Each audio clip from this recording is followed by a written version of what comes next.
Hello, hello, good evening. Welcome to another live stream with me, 320 Sim Pilot. I hope you're all doing very well. Apologies for this.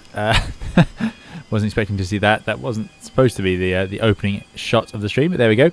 Oh, that's hopeless. Yeah, welcome to this Twitch exclusive stream. The reason for that is this is a bit of an experimental stream. What we're going to do this evening, is look over the failures of the Phoenix Simulations A320. Now, this is a highly detailed A320.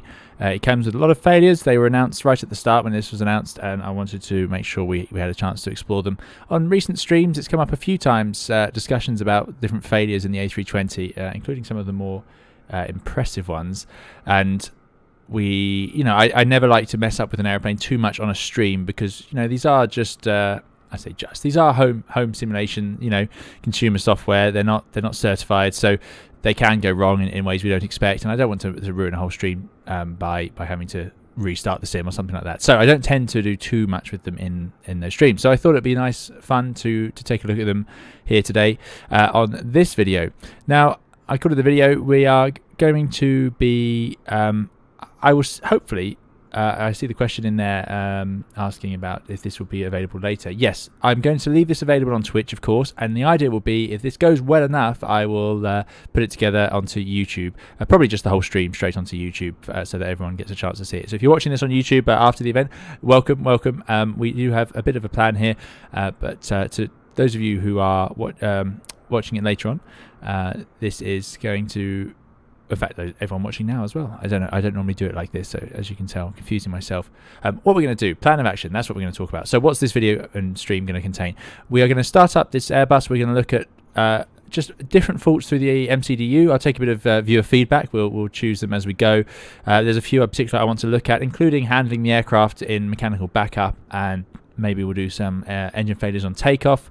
Now, you've got to bear with me on this. In Microsoft Flight Simulator, failures are a bit of a slow process because, of course, we can't reset the sim very easily. So we will do our best. It may involve a bit of chopping and changing and loading. So I can only apologise for that if that happens. But yeah, we're going to look at start faults. We'll look at engine failures. We'll look at fires and all sorts, and see how this aircraft handles it. So yeah, it should be a bit of fun. So thank you for joining. So apologies for the last minute nature of the stream. I wasn't expecting to be free, but yeah, I thought it was time to do it. So Alex NR74, good evening to you. Chewy Mateo, thanks for coming along and moderating. Great to see you here. Igloo Foo, Tom Corwine, Mr. Banana, Sector 131, great to have you all here. Captain Wazza, Tech Blue Chimp Dave, Source, good to see you. 480 Joe, indeed a bit out of the blue. Apologies for that. Normally I put up more notice, but for this one I was just thought I'd take advantage of the free time I had. So yeah, great to see you all here. The Chaos, good to have you here. Yeah, indeed, that jet stream has really messed up my the beautiful opening shot, but there we go. Good. Right. Let's see. Let me just make sure everything's working smoothly. So you're all here on Twitch. That's great. Thanks for those of you joining us for the first time on Twitch. Full Prawns, good to see you. Apologies again, those of you used to YouTube. Hopefully you can get used to Twitch just for this one. It's just like I say, this is not going to... I'm not entirely sure how this is going to go. So Twitch is a bit more relaxed, a bit more casual. So hopefully that will work well. Right, let us get started. So we were sitting here on the APU. That has now failed, I think, as I press reset. So let's just load up the aeroplane. Let me do that. There we go. Right. Blip, blip. Good to see you. Yeah, so I'm going to put on a sensible amount of passengers. So we'll take 120 passengers, a couple of tons of cargo, 6 tons of fuel, planned weight of 62 tons. That's pretty standard. That should work out. Load aircraft. Instant. There it is. That's going to hopefully put that jetty back where it should have been. Good. What we're also going to do is just go to panel states. And we'll do turn around with APU. Activate. Now we are on the Microsoft Flight Simulator server, so you're welcome to hop in and fly with us. But yeah, I'm not really a group flight as such. We're actually in. Does anyone know where we are yet? Does it say anywhere? It's not. Or it is on the screen if people manage to get that. Yeah, there are some passengers, unfortunately, who. It's not loading it. I don't understand why. Let's come back to 3 tons. Reset. That's a bad start.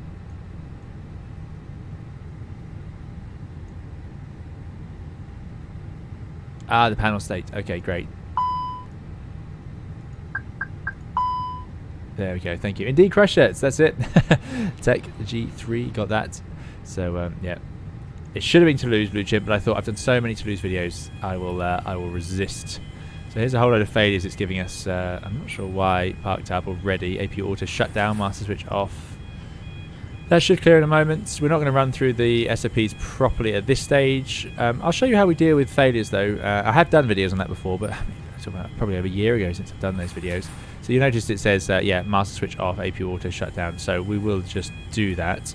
Turn off the APU bleed as well. We don't want that, especially if it's failing. Otherwise, it's in pretty good shape. Fuel pumps can already be on. Right, let's try again with the APU. You can only try starting the APU. You can do 2, and then the third try, you better hope it works, or you've got a cooling off period. It does depend on the APU, but it can be up to an hour waiting before you're allowed to try and restart. APU starts electrically, so we use electricity to spin the turbine blades in the APU. It looks like it's starting up well. So yeah, as a result, those parts can heat up, so you're not allowed to just keep trying to restart it. It's very, very bad for it indeed. I did say crashes on the jet bridge. There you go. Yeah, middle of the summer, why not go there? Indeed, Nuggets, exactly. The worried faces when the captain says, where are we? Good. So we'll get the APU up and running, and the first thing we have is, let's just put in a route. So we're going to just have NZCH to NZCH. Like I say, not a slick video, please don't expect as such. And what we can do is take a look. Will be the we'll use our test call sign, test cost in X, test flight level. Really doesn't matter what we have in the runway, but we are going to have to depart because I'm going to try and do an FARTO. Let's see if we can make that work. So let's get rid of the route. NZCH. None of that worked. NZCH. No, it didn't work again. Please work. NZCH. No. Being too impatient with it. There we go. Right. And if we go to the airport charts, too many charts. That's way too many charts for an airport this size. Let's depart from runway 20, unless the wind has anything particularly concerning to say about that. 180, perfect. So let me just write that down. Right, so it's going to be 180 at 4 knots, so light heading on 20. It's misty, it's low cloud, 13 degrees, QNH of 1010. Perfect. That's done. We can forget about that for now then. Let's set that QNH, 1010, it's all in. I'll just put 6,000 feet stop initially, and let's figure out a way out of here from runway 20. I don't really care what we do, as long as it's from runway 20. Oh, look at that, loads of choice.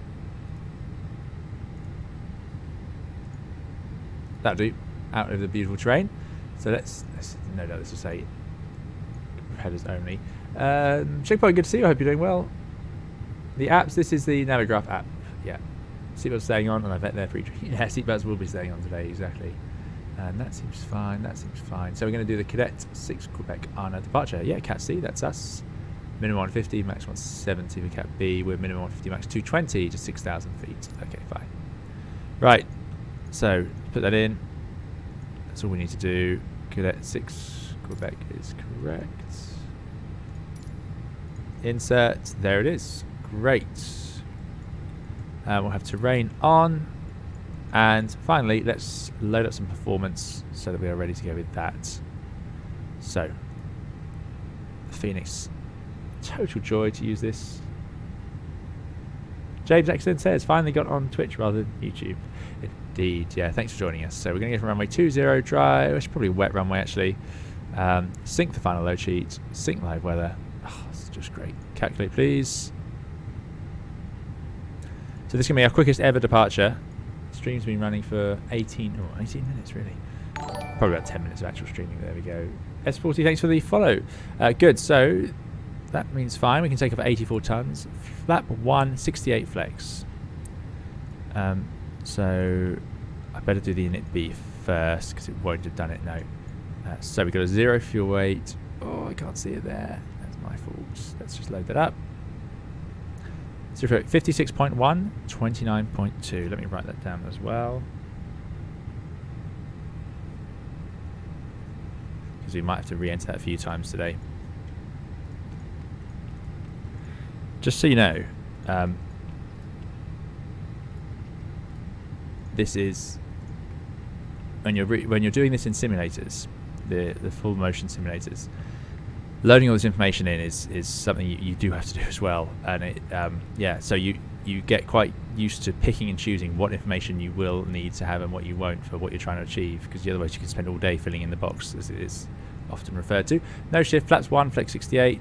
No shift, flaps 1, flex 68. And we're going with 34, 35, 37. Let me just write this down because we might use this again. So flap 1, flex 68. And that was with 6.3 tons of fuel. And we're going 34, 35, 37. So yeah, you have to have all these sort of numbers handy. A320 Pilots Empty, thanks for your follow. Right, 34, 35, 37.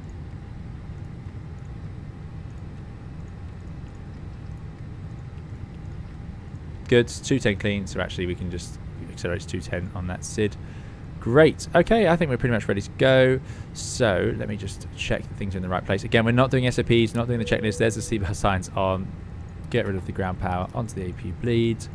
I'm just going to do this in the intention of getting to the main point of the exercise. So let's get pushed back. We don't need to talk to anyone handily. We can just go to ground services. Goodbye GPU, goodbye chocks and cones, connect tank.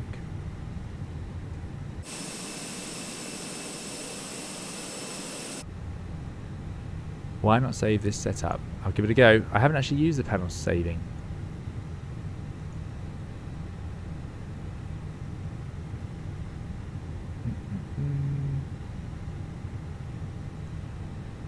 I don't know how to do that.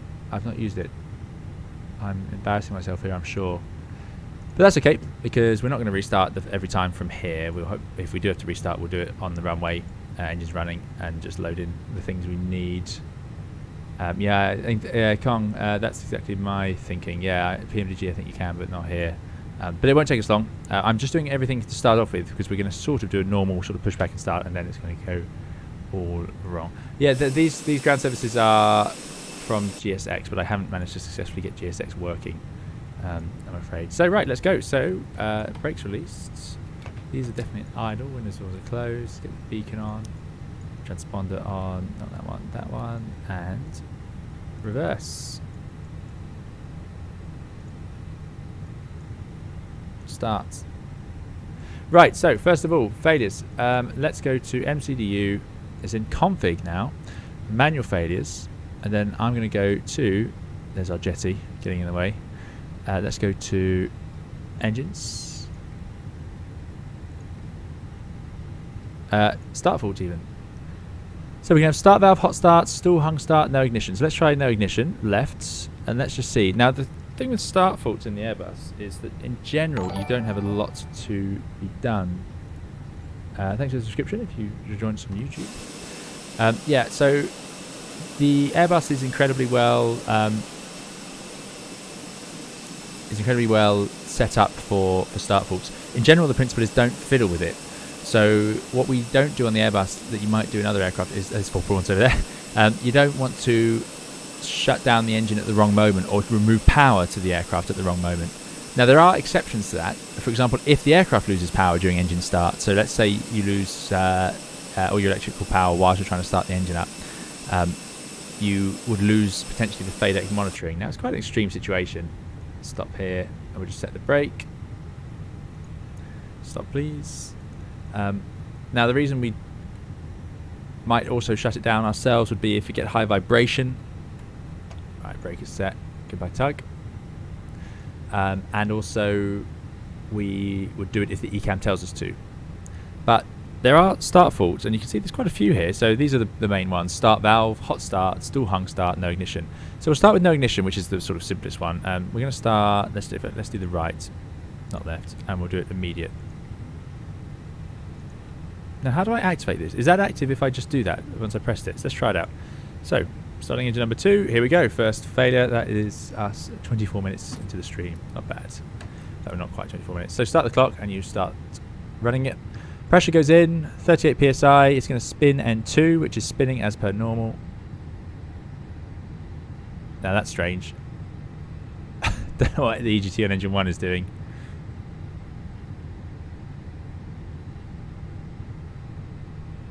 But engine 1 is spinning at 18%, so that's not good. Let me try and shut that down. There we go. Right, ignore engine 1. Seems to be a bit of a bug. And there we go. Engine 2 start fault. Engine 2 ignition fault. Auto cranking process. Ignition A fault. So N2 is still spinning. The fan at the front is still spinning. And it's cranking. So what it's doing is it's turning the engine over in order to blow out the fuel, because any fuel that was introduced during that unsuccessful start could be sitting in that engine. So you can see it whizzing around there. And like I say, this is why you don't just automatically shut down the engine. You've got to let it do it. And now it says engine 2 start fault, engine 2 ignition fault, engine master 2 off, ignition A fault. So it tried to start with ignition system A, and that didn't work. So let me shut it down. And let's just do that again. I'm just going to clear that ECAM. The airplane won't really know what's going on here.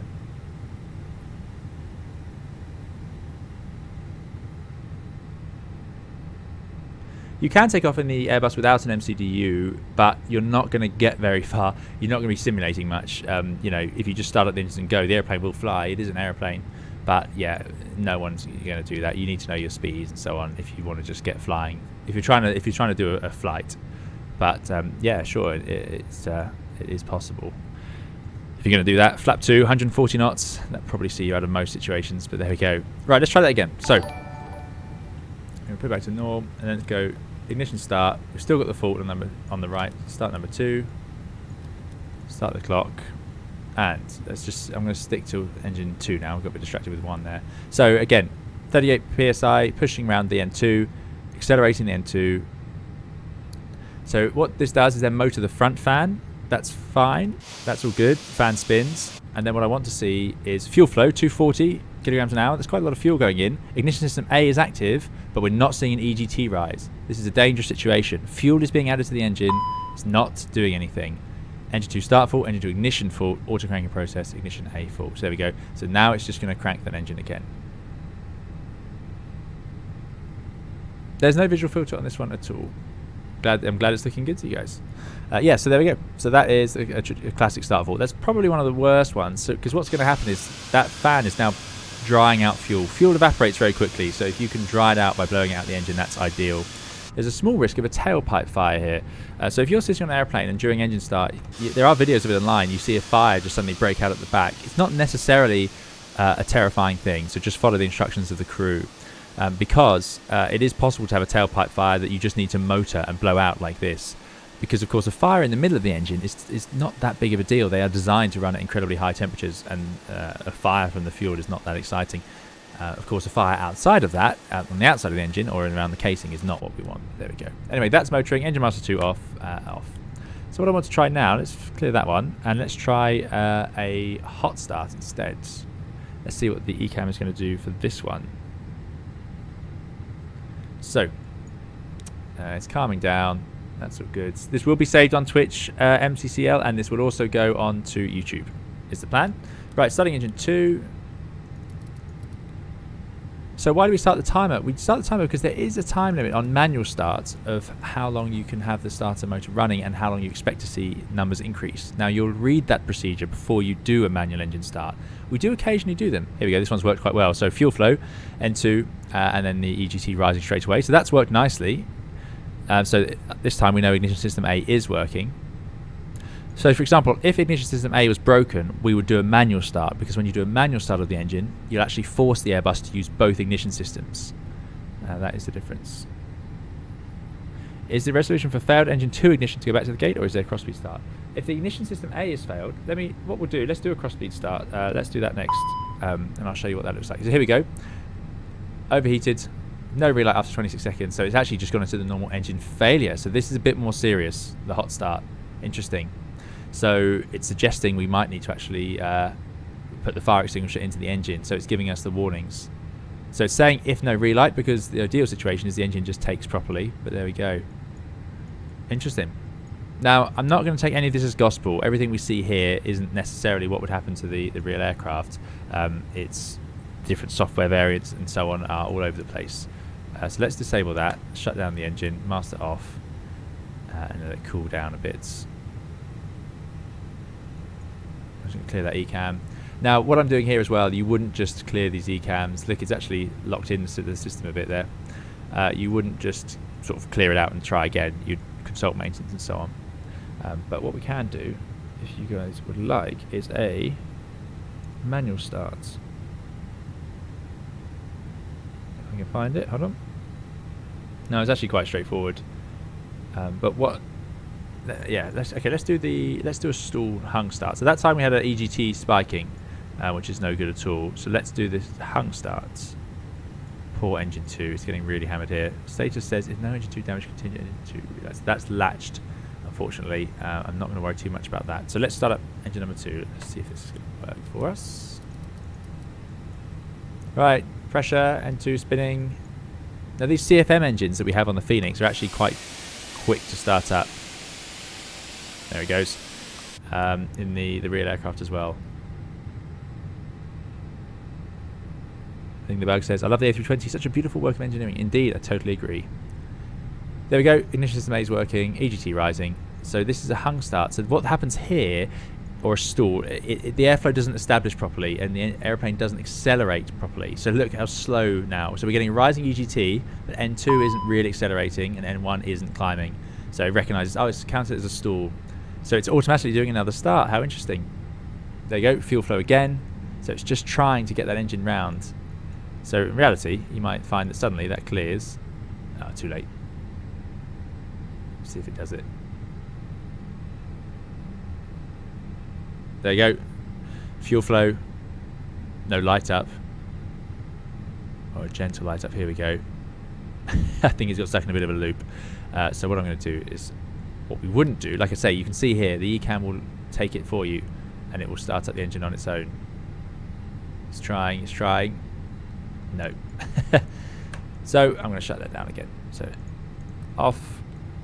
So there we go. So yeah, so hung start, it just doesn't really accelerate. Pretty good representation. I'm not sure why it got it in a bit of a loop there afterwards. I don't think it would do that.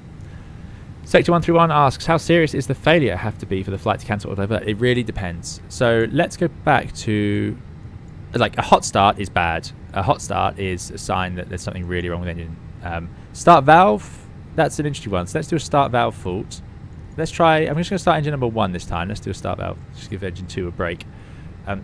Yeah, so a start valve that gets stuck or doesn't open properly, you know, not too exciting. You could, although you wouldn't, if you can't start the engine, then you're sort of stuck. So start valve probably stuck. A hot start probably stuck. You'd need to get maintenance to inspect that engine. However, no ignition. If it was just an ignition system that had failed and you wanted to use the other system, then that's no problem. So we're going to see that in a second. So start valve left. Let's try that. So let's start engine number 1.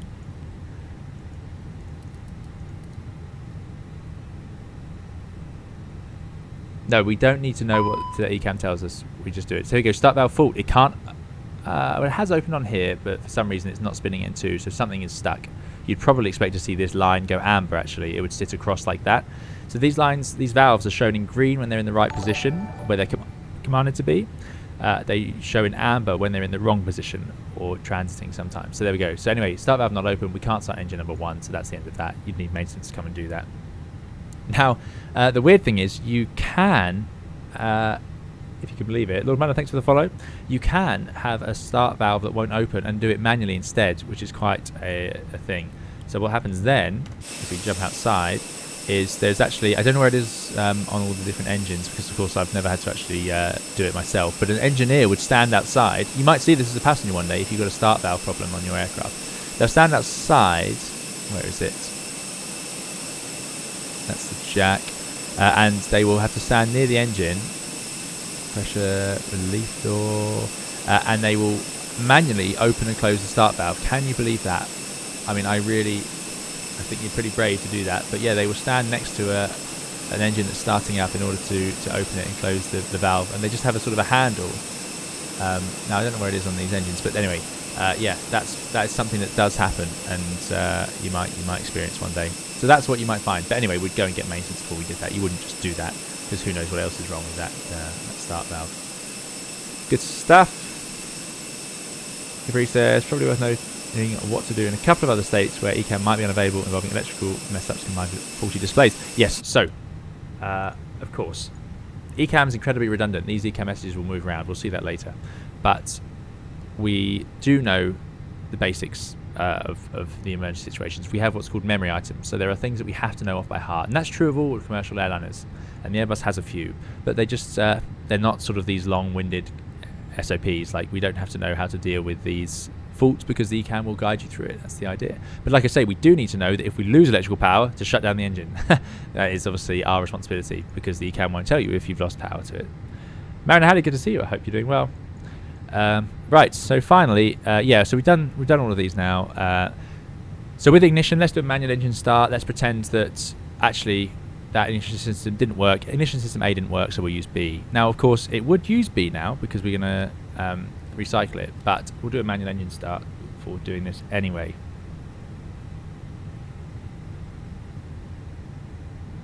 So, crucially, during a manual engine start, and let's be clear about the difference. A normal start is put this to ignition, master switch on, and then the FADEC will handle the startup.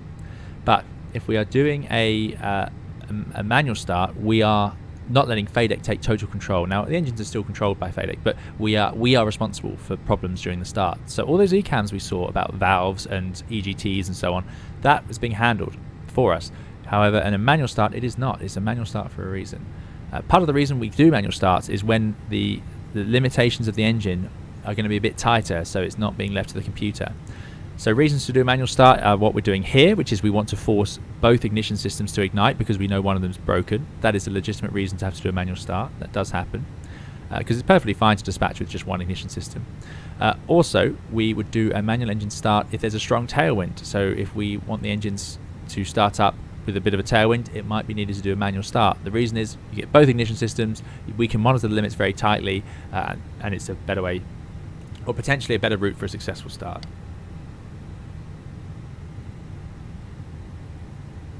Captain Chewy says, do you have every possible ECAM failure on paper form as well in the cockpit, or is it only the QRH? No, it's only the QRH. However, we do have the manuals, of course, these days in electronic flight bags, so we can get access to everything through that. And I mean everything. All of the Airbus... So actually, no, we do have access to all the ECAMs, yeah, because it's all in the electronic flight bag now. So you can go into the electronic flight bag and we can actually put in the title of the ECAM or the title of the failure and then find exactly what it is, when it would start, and there's also more information than the ECAM gives you if you go into the... It's all in the FCOM. Full FCOM, exactly true, yeah. So that's it. So the FCOM has a section of the actual failures as well as descriptions. So there we go. Right, anyway, let's start up the manual start. So, good. So if we're starting this engine now and we're doing it ourselves and we think something isn't working, we will simply turn off the master switch, surprise, surprise, and then turn the engine manual start push button off, and then we might have to dry cycle, crank the engine to get it going. So let's see. Thrust levers are at idle. Engine mode select goes to ignition start, which is at. We've got the ECAM up and running. We're going to start engine 2. And what we're going to do is the manual start push button. Now, I haven't done this in the Phoenix. So engine 2, manual start, guarded on, blue light. That's going to put the start valve into the online position. Oil pressure should then increase. There we go, 1, not much pressure, but there we go, there is a bit of oil pressure. There we go, 2, N2 increase check, N2 is rising, rising. It needs to go over 16, well actually it depends on the engine now, so this is CFM engine, limits might be slightly different. We should see that rise to a sensible number. That is obviously a sensible number. If it wasn't rising, we would start to turn off things, so you can actually start shedding items. There we go. It's complaining actually because we haven't done anything, but it has. We've reached the limit we want. So now it has. We can put the engine master switch to on. That's going to immediately introduce fuel. We get an EGT rise and the aircraft's lighting up. And here you go. Ignition system A and B are active, so that's working for us nicely. We have to wait, and again the limits will depend, but there's a certain time limit after doing that you expect to see the EGT rise. So it may not rise immediately. This is the Phoenix is very well behaved, but some aircraft you'll actually see fuel flow and then you have to wait a second or two for EGT, and vice versa. Sometimes you'll see an EGT and no fuel flow, which is a bit concerning, but eventually you'll see it. So that tends to be on the older sort of screens than these modern ones, but there we go. Once we see the N2 reach a sort of a rather sensible number in the mid-40s, we expect to see the cross line go, ignition systems turn off, and we're going to see the engine stabilize, which is what it's done. And there we go. Right. Hopefully that makes sense if you're watching along. So that's number 2. Let's just do a normal start on 1. Oh yeah, and we'll turn off the masters, the manual start switch, of course. Good. Right. Let's just do a normal start for 1, and let's get going. So yeah, so the reason we time is because if we have to sit there and wait. So for example, on the IE engines, it's sort of 20-second limit for waiting between the fuel flow and an EGT, things like that. Evening, Hayden UK. I hope you're doing very well. Good to see you. Thanks for joining us here on Twitch.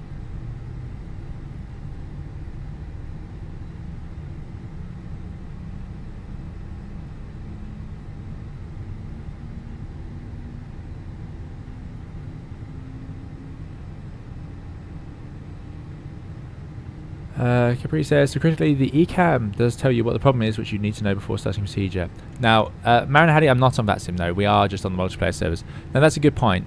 Do you need to know what the problem is before starting procedure? If you've got no idea of the state of the systems of the aircraft, then you're going to have a hard time looking it up. I think the thing to ask yourself is, has that ever happened? The way the Airbus is designed is that, you know, if we have anything, we should have these 3 screens. So these will work right down into the emergency electrical config, or vice versa. You could have these 3 screens. Either way, you're going to have access to the ECAM even with 1 screen. You don't need everything to be working. In fact, the ECAM is available right down to the pretty much emergency state of the aircraft. So it's very unusual to lose that. If you've lost that, you're in real trouble, and you'll probably find that controlling the aircraft is your primary concern, not running through these procedures until you can get something back, or the ram air turbine comes online or something like that. But there we go. Right, let us set some flaps. We agreed. We're going to go flaps 1, 60, good stuff. And then back to norm. Arming ground spoilers, rudder trim to 0. Anti-ice off. Taxi lights on. Good, right, like I say, we are just manoeuvring the airplane, not as procedurally, but in order to get where we want to go. Sorry about my squeaky chair. I do need to replace it. I have been looking, but I'm not. Changing chairs is a really hard thing to do. Really hard. How's the audio outside? Is that too loud for you guys?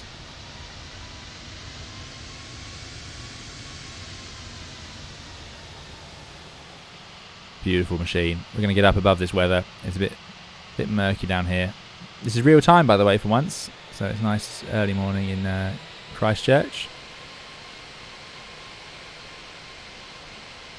So let's talk about the takeoff. We're going to try, and this is something I haven't done in the Phoenix yet, we're going to try a FATO on takeoff.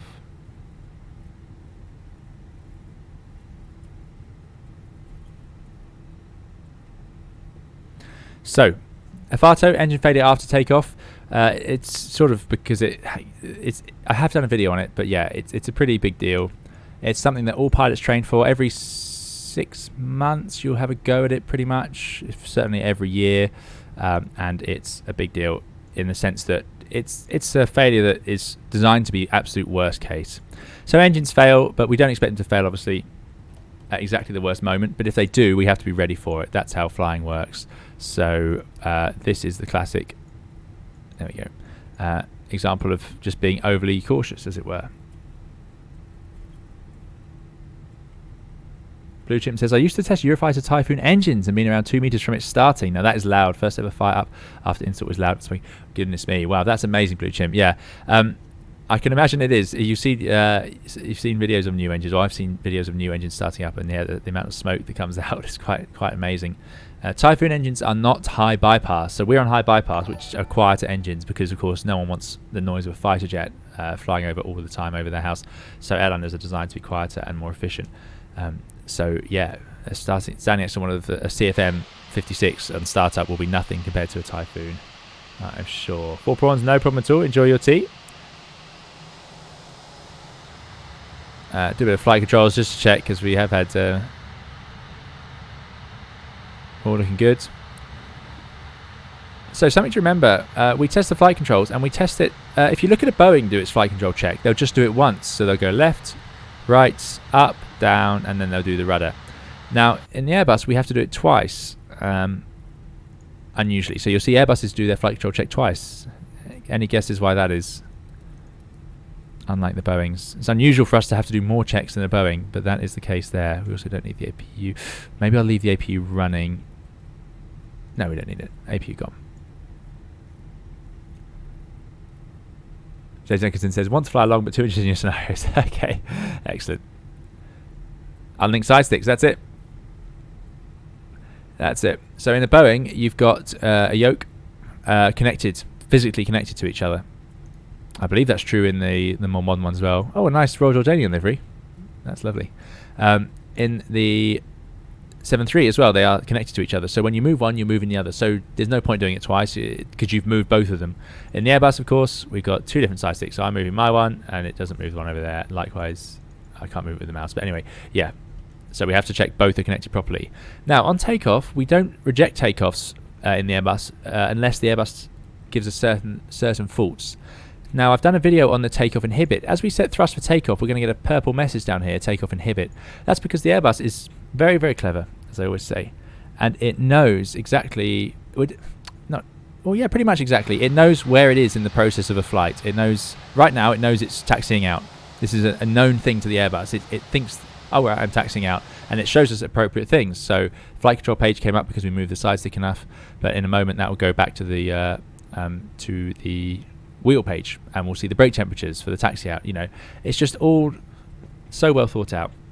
On takeoff, it knows we're taking off, so it's going to silence any of the major warnings that don't affect the takeoff. So there's a great example would be like a brake system fault. If we lose a brake system on takeoff in the Airbus, and it goes ding at us as we're rolling down the runway, or what if we lose both brake systems and it goes ding, and then we try to reject the takeoff because we get startled by the cautions and warnings, then we don't have our brakes. And actually, that's a worse situation. The best thing we can do in that situation is get the aircraft into the air, fix the problem, or work out how long of a runway we need to land on safely. So what we don't do in the Airbus is we don't take off and just reject takeoffs because of failures. We have very specific failures that we're going to do that for. So if we have a fire below V1, and V1 is our decision speed, remember. So let's go to our performance calculator. A quick brief on this here. Yes, so V1 of 134. V1 is our decision speed.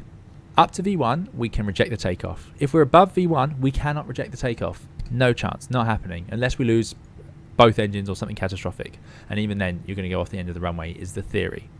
VR is our rotate speed. V2 is our safe climb away speed on one engine. So that's what these speeds are. So below V1, we are rejecting the takeoff. Now, please do not take this. This is a stream, and there's going to be things I miss or get wrong. So don't take everything as gospel. And of course, what I must say is none of this is for any real world use at any point today. This is totally just for people using their simulators at home. Just some extra context. There we go. Got that out of the way. Good stuff. So 134 knots is our V1 speed today. We cannot reject above that, even if we lose an engine, even if it catches fire.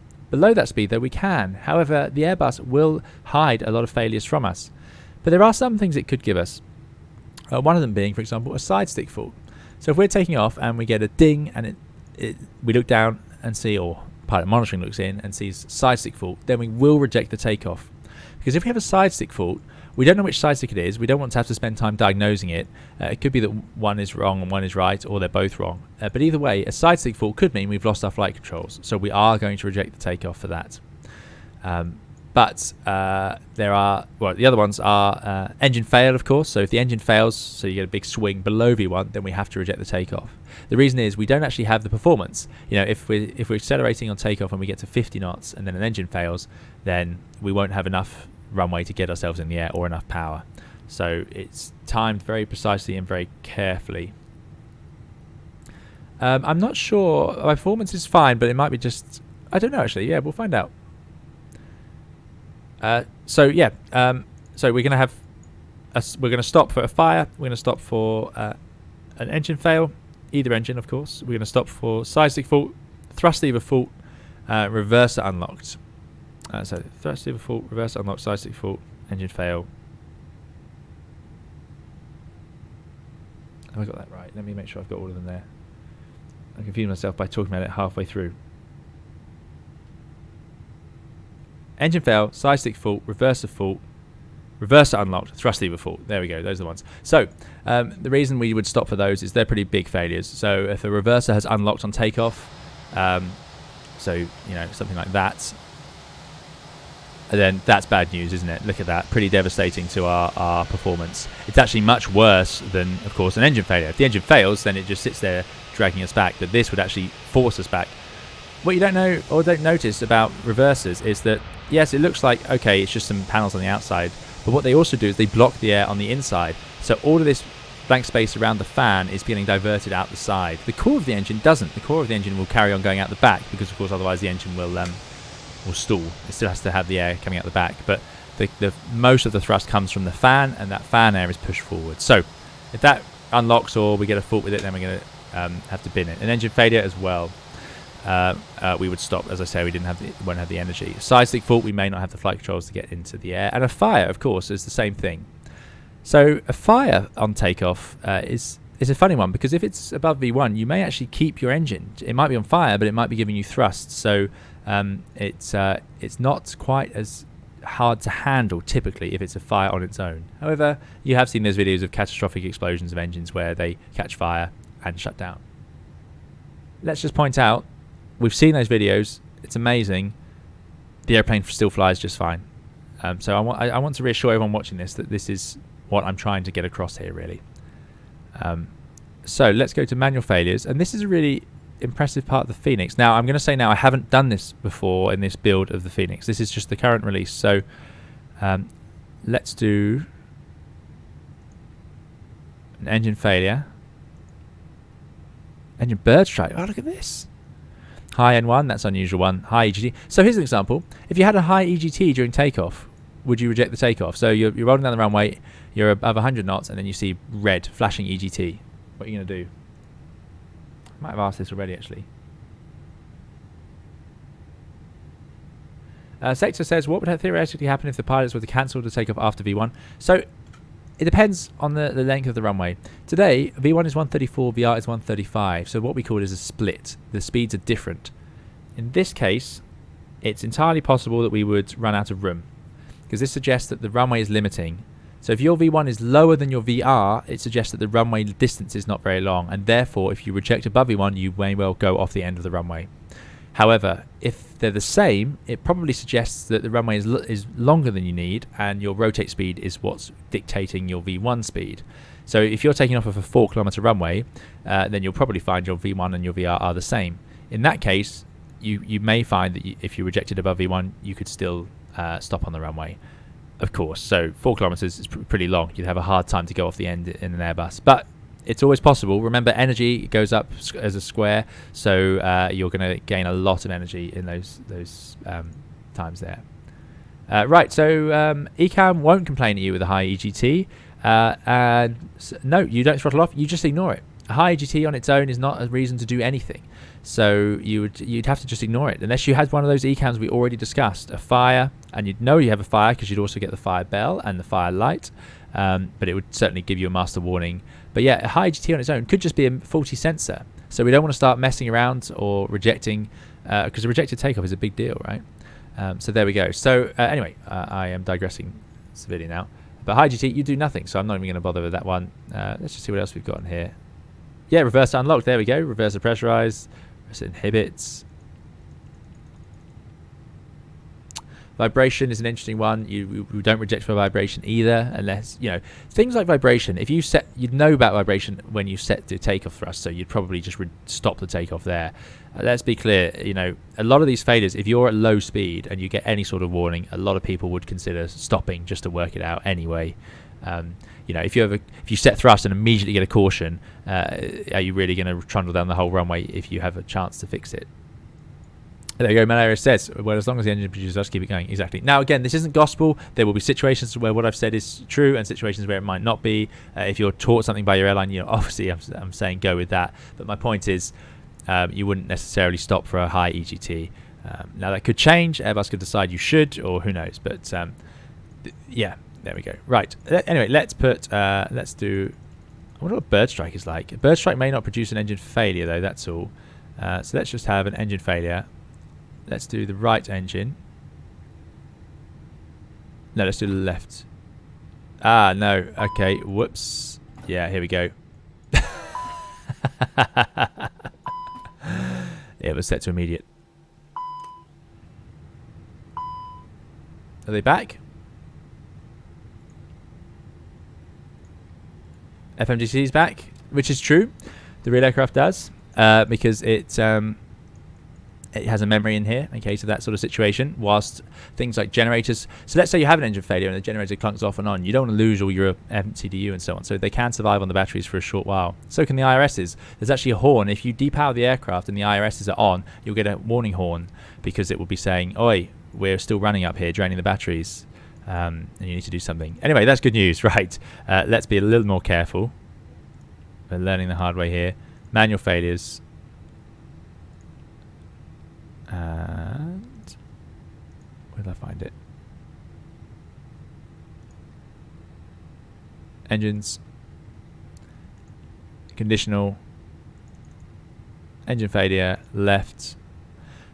Above IAS. So this is genius. 134. This is exactly how you do it in the full-size simulators when you're learning these things, or when pilots are learning this. So that is what I would do it on, 134. So let's see if hopefully that's going to work. So as we accelerate or pass the 134 knots, the engine will fail. That's our V1 speed. We're tough. We'll have to carry on. Now, I do not know how this will handle. This could go off the side of the runway. In the real aircraft, it wouldn't. Of course, we're capable. The aircraft is capable.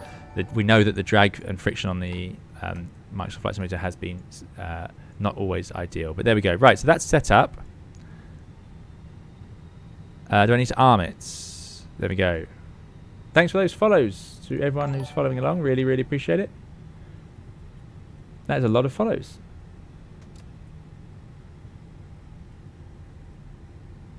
Is that people that it's just missed from before?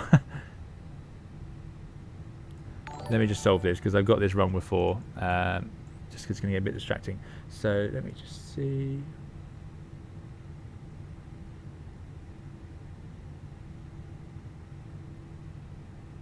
Well, thank you all for following along. I assume, I don't know if you're all here right now, but I've said that before, but there we go. Yeah, thank you all for joining us. Good, right, let's get on the runway and get taking off. So, how do we handle an engine failure on takeoff? Well, first of all, I just want to see that the Phoenix behaves as I expect. But what we're going to do is key things, and I've done a video on this. We're going to look out to the end of the runway. So we're looking out here. I'm going to put... no, that's not. Yeah, I'm going to look out to the end of the runway. I'm going to make sure that the aircraft is straight. So I'm going to use rudder, immediately put in the rudder we need. And then we would get a rotate call. We know that that's going to be about the same time that we get the call to rotate. So we will rotate the aircraft. We're going to aim towards 12.5 degrees.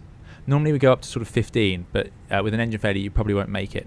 Once we rotate the aircraft, sort of continuous rotation by looking outside, get up towards 12.5 degrees, but along the way we're going to stop at the SRS if it takes that time to get there. With the SRS, speed reference system, that is designed to handle an engine failure. Remember, lots of the systems in the Airbus are there for for when it goes wrong. So the SRS system will be there to guide us and keep us climbing. We want to, as soon as we have positive climb, get the gear up as well. So that is something that pilot monitoring will do. So looking out towards the end, keeping it straight with the rudder, will be at rotate speed, rotation, continuous, looking out. Once we are not able to see the runway or the ground anymore, bringing our eyes in, following the SRS, making sure positive climb, gear up. When the gear travels, it opens up the gear doors, and that will produce drag, which will actually reduce our climb rate. Aim is to keep our speed above V2 and a positive climb. Now, I don't know if this is going to be possible. I don't know if this is going to work. So, yeah, please bear with me. Right, 50%, half down. And I say that because in the real aircraft and the real simulators, it would work absolutely. But we shall see today. Man Flex 68, SRS runway, order thrust blue.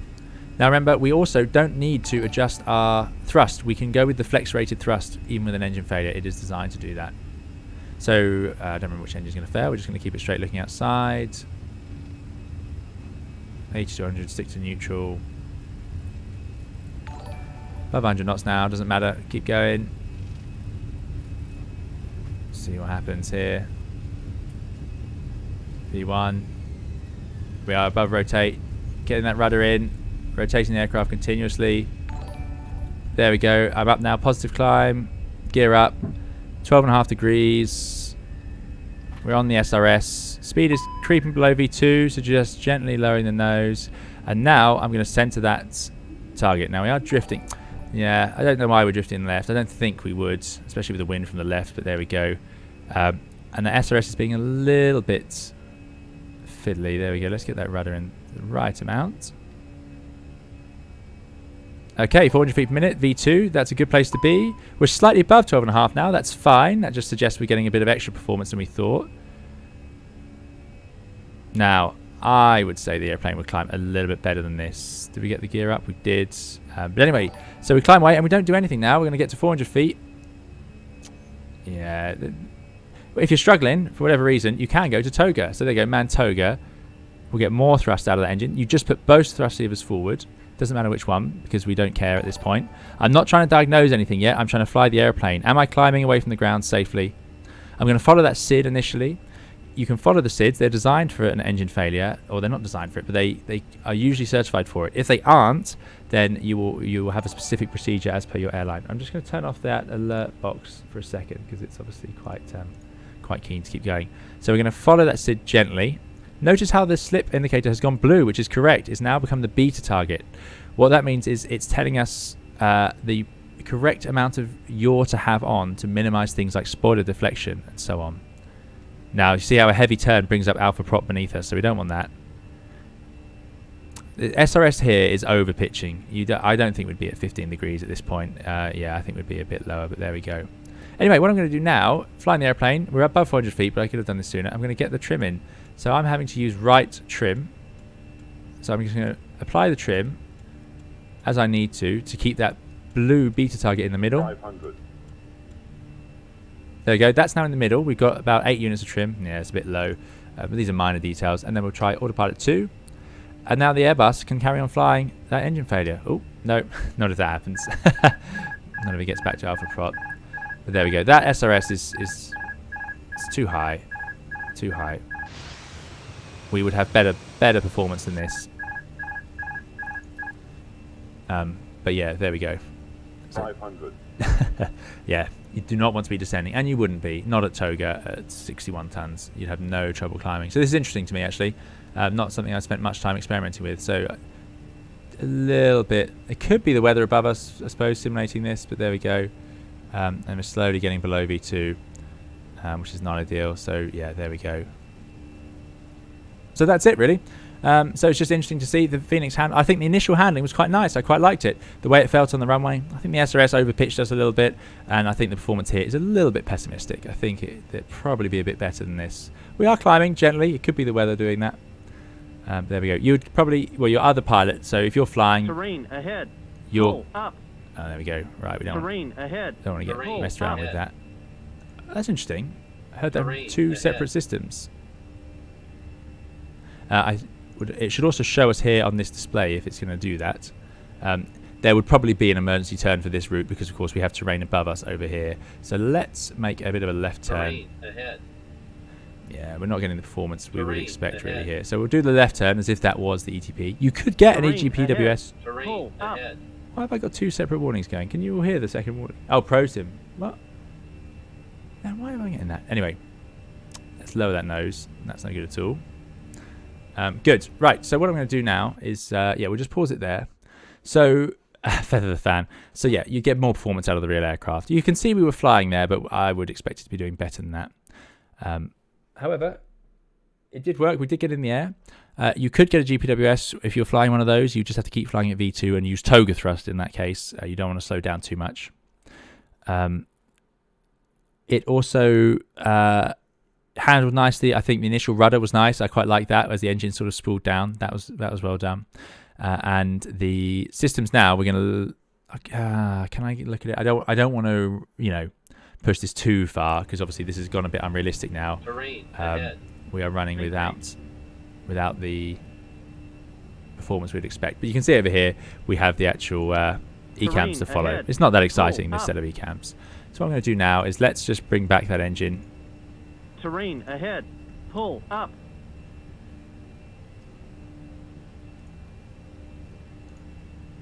Is there a clear button?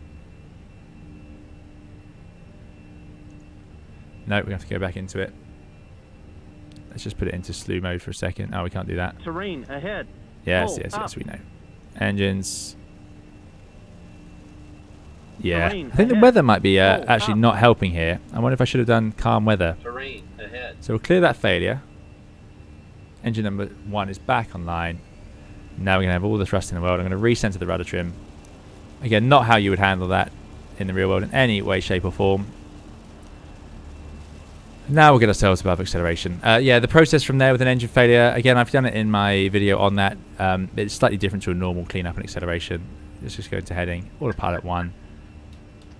Thrust climb, open climb, heading, autopilot 1, auto thrusts. Climbing to 6,000 feet, let's climb up to flight level 150. Open climb, standards. Above S-speed, flaps to 0. And away we go. Disarm the ground spoilers, flaps to 0. And yeah, lights, well, we'll leave those off now, get rid of those. Passengers going to have to remain seated, I'm afraid. Good. Yeah, so is the weather radar showing us anything? Because I think there's some pretty big weather around here. I do have icing enabled. Let's get above the icing layer. Oh, it's so pretty though.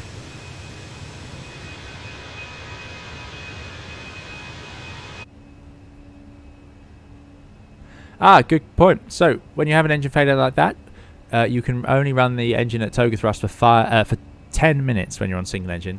Normally we can run takeoff thrust for 5 minutes. Those are the limits. So what that means is we'd have to reduce the engine thrust and accelerate earlier. If you needed the performance, you need the performance. I mean, what are you going to do? But again, that doesn't happen because the performance is all calculated properly.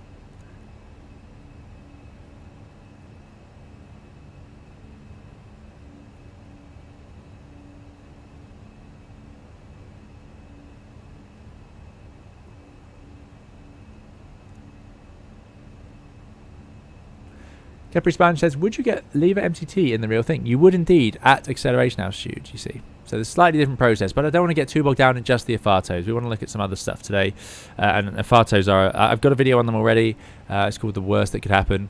And yeah, it's just the title comes from the fact it's based on the worst case scenario. That's why we train for AFATOs. So let's get away from this weather a little bit and see where we're going. But there you go. So the initial part is, the hard part of those is the handling aspect of it, which is getting the rudder in, staying on the centre line of the runway and not being dragged off to the side, and then rotating the aircraft up to a sensible attitude to climb away. And we did that all initially, and then we sort of ran out of performance, possibly due to the Microsoft Flight Simulator sort of weather engine we had beneath us there. I think the airplane would have done just fine, but there we go. Good. Let me think what else.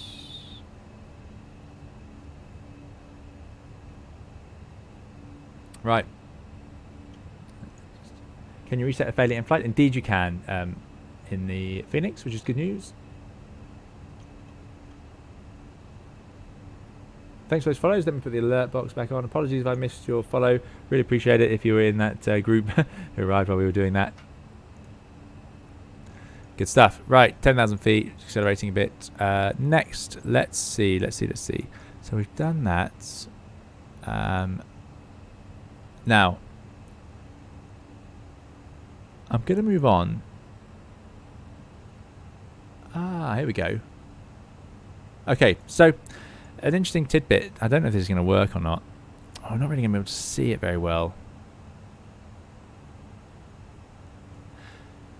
With the this ice rain protection stuff, seeing as that's what we might be dealing with. Yeah, the TOLUS does the FRTOs very well. I don't think that was bad actually, considering Microsoft Flight Simulator and where we were with the lateral tracking with the nose in the air. Not bad at all, but yeah, just ran out a bit of performance in the air. But again, not 100% sure what the reason for that was. Now, ice and rain protection on the Airbus. This is wing anti-ice, WAI, and engine anti-ice. If the wing anti-ice valve fails,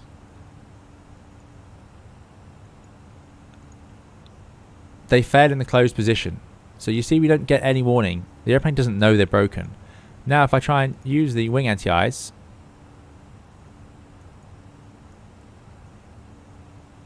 maybe that doesn't work then. It should warn us. Because the wing anti-ice, if they lose electrical power, let's just make sure I've selected the right failure for that. There it is. It does work. Wing anti-ice system fault. Very good, very good. I was going to say, if the failure's in here, so it knows that wing anti-ice off, avoid icing conditions, but we don't get any picture of this. So if they break, they will fail into the. Now, of course, a valve could fail in whatever position it's in, but if they lose electrical power, they will fail into the closed position.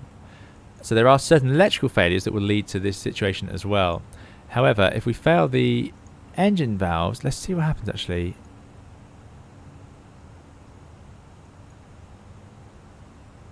Maybe this fault isn't what I'm thinking of. If you lose electrical power to the engine anti-ice valves, they'll actually drive themselves open. Strangely, it sounds counterintuitive, but yeah, that's what they'll do. So the engine will automatically turn on. So you could have a failure that then means that you sit there with engine anti-ice running for the whole time. JT Circus, thanks for the follow.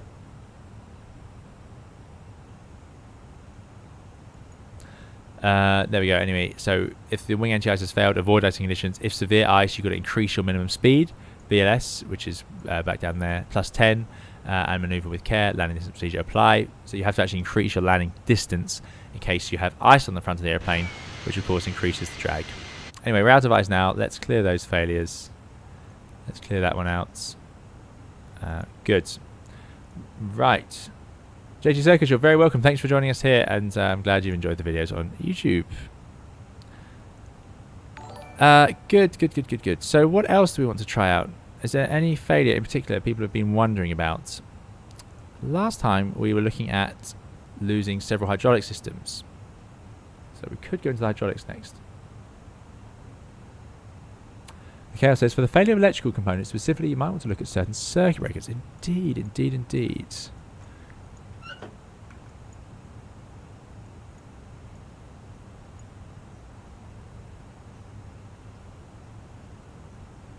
Now, I've tried this before. Let me see if I can get this to work.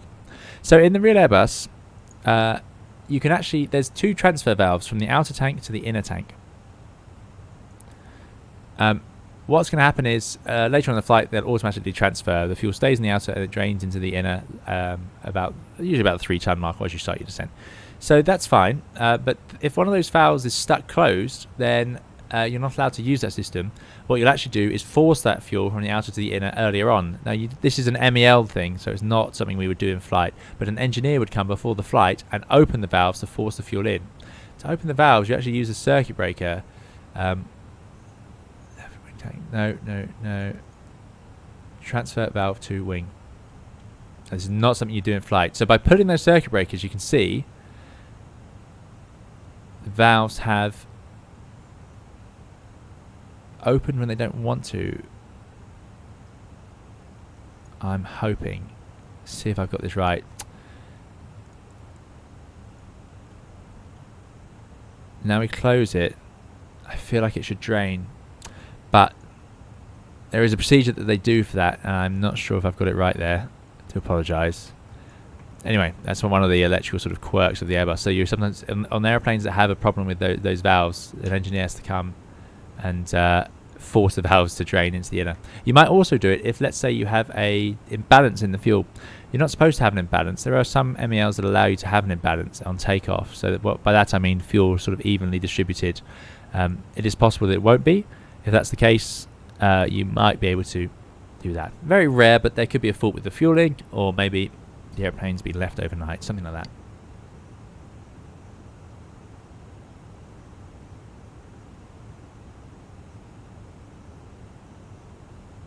Yeah, exactly. As Capri Sponge says, there's no fuel dumping on the A320 family. You can land overweight in an emergency, although typically you'll try and just burn off the fuel. The idea is I mean, right now we are a normal sort of weight. We've got a good amount of passengers, and we're still well below. It's quite rare to get 320 well above max landing unless you're doing a really long flight. Anyway, max light weight, we'd like to see 8832. That's the gear. We might look at the gear later. I did a video on the gear, didn't I? Certainly filmed one. Can't remember what I was doing with that one, so we can look at that one later. Let's start with the but yeah, thanks. And let's start with the hydraulics. So if we were to lose hydraulic leak is the worst case here, right? Reservoir overheat. If we activate it, you just get an overheat message. Green reservoir overheat. PTU off. Green engine 1 pump off. Now, why do we have to turn the PTU off? Is an interesting one. There in original Airbuses, I don't know if it's actually an airline option on here. There was a thing that could happen. Let's see. No, I think it's not really an option anymore. It's just they all had to be modified, I think. Anyway, the point is, hydraulic overheat means we have to actually turn off that system. Right, this hydraulic system's overheating, so it's going to be no good to us soon anyway. So even though we've got pressure and we've got fluid in the system, then we would shut it down by turning off the green engine 1 pump. But you'll notice it says PTU off. Now the PTU currently has a fault. It's already, should already be off, but there we go. PTU off, green engine 1 pump off, and there you go. That's what you get. What that does is it turns off the green system and it disables the PTU, because of course if we didn't turn off the PTU, I'll just show you what would happen. I'm sure you can guess what would happen. If I leave that on, or in auto, no, it's inhibited automatically, which is good. So this is quite a modern fit. Anyway, in the old Airbus, or original Airbuses, this would then run in this situation. It sees the low pressure in the green system, so it would run, driving power from the yellow system to drive the green. But because this system had overheated, you could actually then break the PTU, and it would lead to the loss of the other system. So you could lose the green and the yellow just because you lost the green overheated, or vice versa. So Airbus modified it so that the PTU is automatically inhibited, so it won't come on in this situation. So let's put it all back to normal. So anyway, that's what that's doing. So we'll put that all back, and we'll remove that overheat. Now, there's a hydraulic leak is really bad news. A hydraulic leak would mean that we've lost the actual fluid, and in that case, there's nothing we can do. Remember, hydraulics are how we power the flight control on this aircraft. So we need them. We do need them. I'm just going to turn around a little bit. Point back towards land. Good. Yeah, so we do need the hydraulics. And if we go to the flight control page, we can actually see where the hydraulic systems are being used. So the right aileron is done with the green and blue system. The left aileron done with the blue and green system.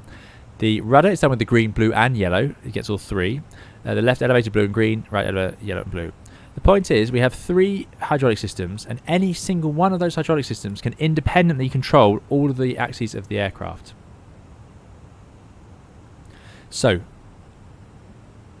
green, blue and yellow do the spoilers, and then each aileron is done separately. And yeah, so let's say we lost blue and green, you'd lose your left aileron, but you'd lose your right aileron, but you'd still have your yellow system running the spoilers, some spoilers, you know. So this was shown early on in the Phoenix, actually. I remember in one of the preview videos. So let's have a look at that now. I don't need to actually activate the failure to do this, but you can see some interesting ones. What would do a low air pressure? So what does reservoir low air pressure mean? Remember, hydraulic systems, they have lots of different parts, and these are the reservoirs. The green goes down in flight because the gear is up, and that sucks in some of that fluid. The yellow system actually goes up in that case. It just sort of moves around. What we're talking about here is a low air pressure in the reservoir. So there shouldn't be air in the system, but the air is used to pressurize the reservoirs because the reservoirs go up and down, so there's air in that gap. So we keep that air at pressure in order to prevent cavitation of the hydraulic fluid, i.e. it bubbling up when it loses its pressure. So yeah, that's not that exciting. Not that exciting. More typical. The typical problems would be losing an engine pump. There you go. Frankly, that's That's the most basic one. If you lose the fluid, it doesn't matter. You've lost the system anyway. So if we were to lose the two main systems, green pump, yellow pump, pretty serious. Master caution. We're actually going to drop out into alternate law. There we go. Master warning, master caution, alternate law. Autopilot off. Just clear that. I'll fly the aircraft. So there we go. So we're now down to just the blue. With the I say weakest. It's the ultimate backup system. It doesn't get used so much, and there it is. I'm going to just roll wings level, and I'm going to turn off the flight directors.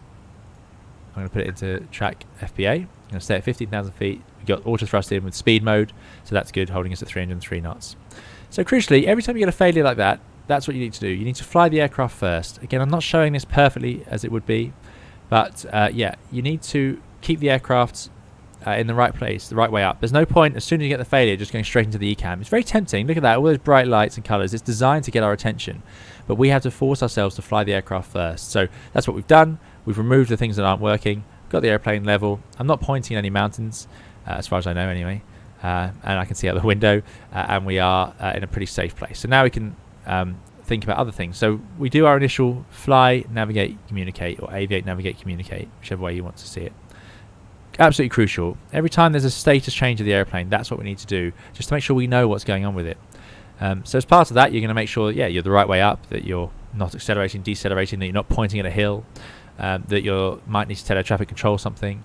You can also retry things. Does the autopilot actually broken, or did it just trip out? Let's try it again. No, it's definitely broken.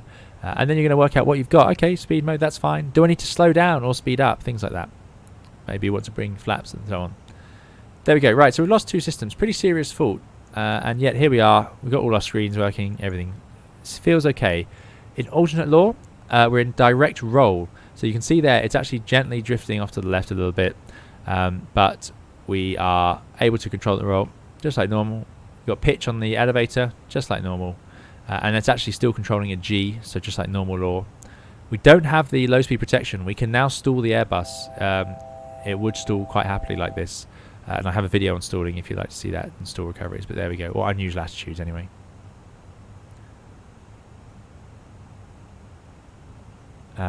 Good. Right. So if we look now down here, we can see only the blue system running. Autoflight, autopilot off on the ECAM. That's fine. PTU off. Yellow electric pump on. Maneuver with care is what it's saying, because of course I've turned off the pumps. So I'm going to ignore that. Hello. First officer's joining us. And then alternate law, maximum speed 320 knots. That's fine. We're doing just under. Huh? Hello. Joining us. So let's have a look at those flight controls now. You joining me? No. Just going to keep shouting. So in here we can now see what we've lost. Funny enough, we've lost the pitch trim. Green and yellow's gone. You might think, oh no, that's pretty bad. But remember, we are just in alternate law. So if I idle the engines, taking out the oil thrust, we'll slow down. Hello. It's going to still maintain our current G, so 1G. I'm just getting all tangled in the headset now. Doing that thing cats do, where she spins around. Thank you. I know. Right, so as we slow down, the pitch trim is at 1.5 up, and normally it would retrim. But the Airbus does fly on the elevator initially. So what we're going to see now, I'm expecting, is the elevator actually have to hold itself higher up. Because it doesn't have elevator trim, so it's actually just using the elevators instead of the trim. It's clever stuff. It's really clever stuff. So we are in an A320 with a flight control system that has only its last backup system left, and it's still able to effectively auto trim for us. So it's holding us here. That elevator is going to trickle up and trickle up. I just think that's brilliant. But there we go. Looking at the roll spoilers, you can see 5, 4, 2 and 1 are all out of service, but number 3 is working. I'm just going to wind the altitude out of the way. There we go. So if I roll, there you go. We get the ailerons, totally fine, and 1 roll spoiler. Not a problem. Barely even notice it. Nice roll rate. We've still got our rudder, because as we saw earlier, the rudder is powered by all 3 systems, and if any of them are working. We've got the elevator because they are blue, green and yellow. And that's an important note. With the blue system, you get both elevators. If we were to swap that around, so let's give ourselves green and fail the blue. So now we're just running on the... Oh, and turn off the PTU.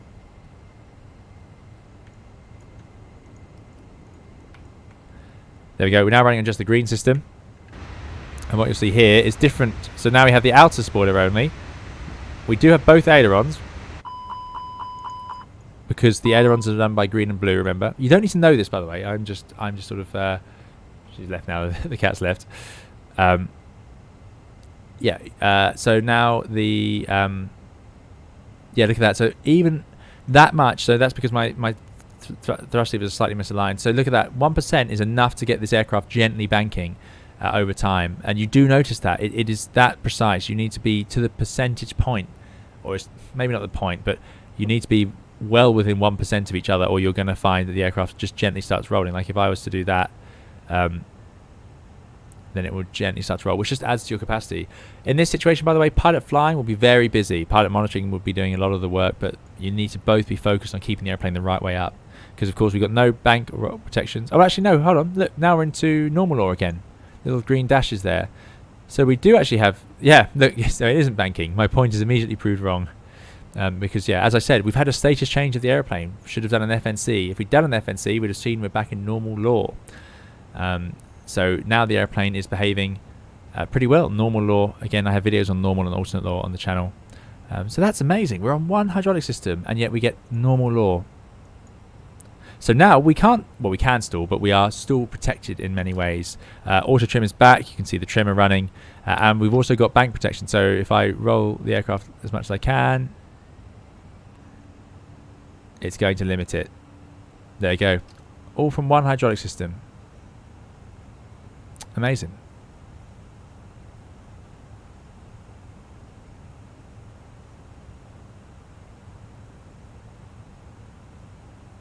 There's no built-in differential thrust mode. No, Richards. But yeah, so green is pretty much our most powerful hydraulic system, as you can tell. What do I want to show you on that? Yes, the elevator. So we've lost the right elevator. We've just got one system on the left elevator. So as you can see, just does that. Now, I've never flown an A320, and I hope never to, that is in this state on one hydraulic system. This is a mayday, by the way. Although the airplane is flying, you need to get yourself on the ground, because you don't want, if you lose that last system, you're into a bit of trouble.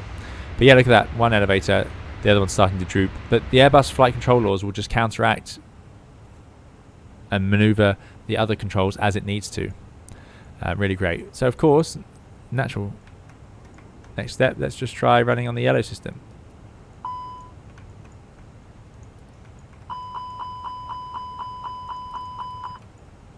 So we are back in alternate law. That's absolutely fine. If we go to the flight controls, we have two spoilers. We've lost both ailerons now.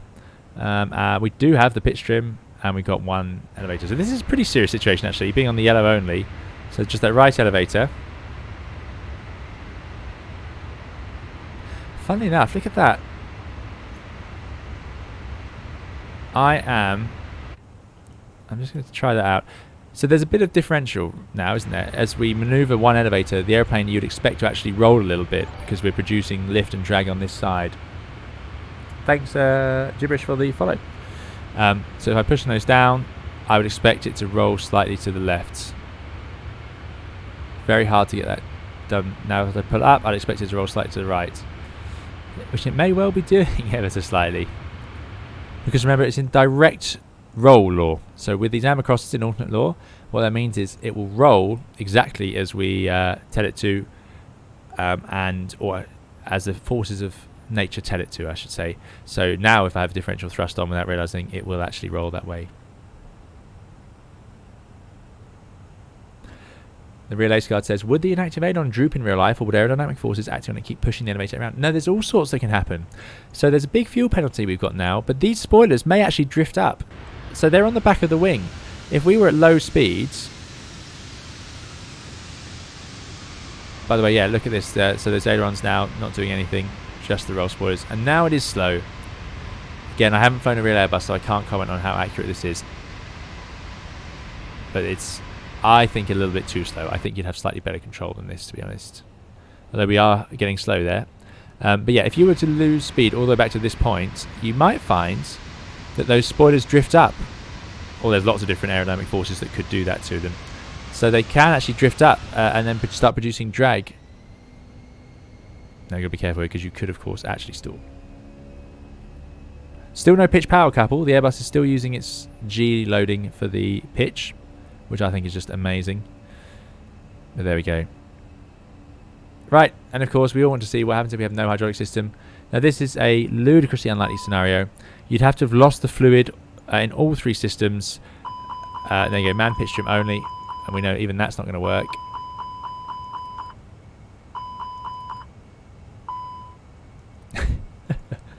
Right, so now side stick doesn't do anything.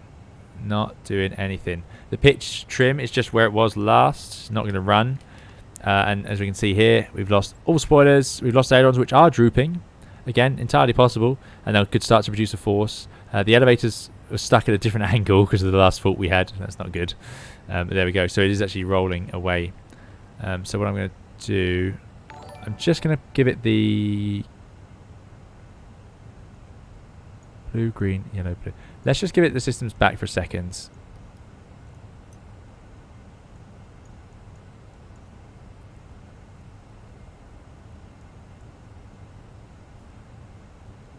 Okay, right. Now let's turn them off again. Now, this is really bad news.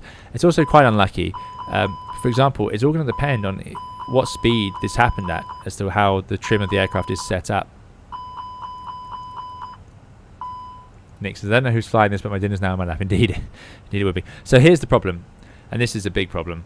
You can't retrim this aeroplane. So we're stuck at 250 knots now, and if I reduce power,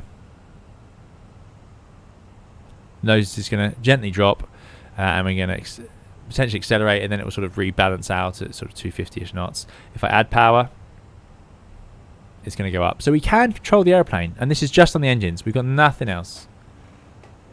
Now, I don't think we'd have rudder. That's a bit of a glitch. You can see there it's not actually moving. There we go. So I'm not going to use that. Try landing it like that. It has been done by some amazing pilots in very difficult circumstances, but I don't want to pretend anything other than that is just such a severe situation, and that's not something you expect to happen. So look at that. Big power changes are not your friend here. I'm doing huge power changes, and this is what's happening. The pitch power couple is driving us into quite nasty situations, and you can actually stall the aeroplane because it takes time for that nose to drop. There we go. So let's balance it out a bit. We can turn if I mismatch the thrust, but we've got a problem now. We need to keep the speed back here. We're not going to get any slats or flaps, pointless even looking, but there they are in amber, because those are of course powered by the hydraulic systems. And the gear, we can get the gear down. That is possible. But yeah, let's try a right turn.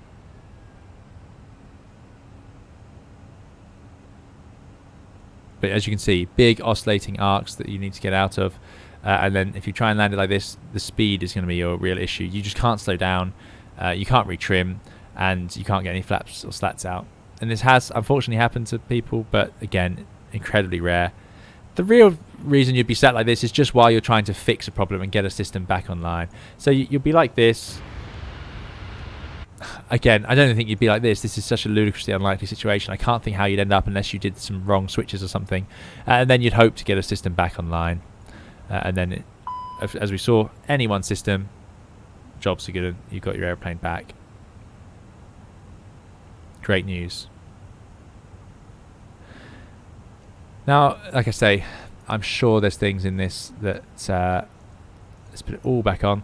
I'm sure there's things here I've said that are I've gotten wrong or miscommunicated, but there we go. That's hopefully giving you a bit of an insight into the old hydraulic systems. Go, good to see you. I hope your dinner is going well. Sioux City crash was a total hydraulic. Exactly. It's notable because there are so few. Another one was an aircraft that was damaged by a weapon. So there we go. And that aircraft also made it down onto a runway just by using the engines. It's amazing achievement by those pilots. Absolutely amazing. Now there is a mode you may end up in, which is called mechanical backup.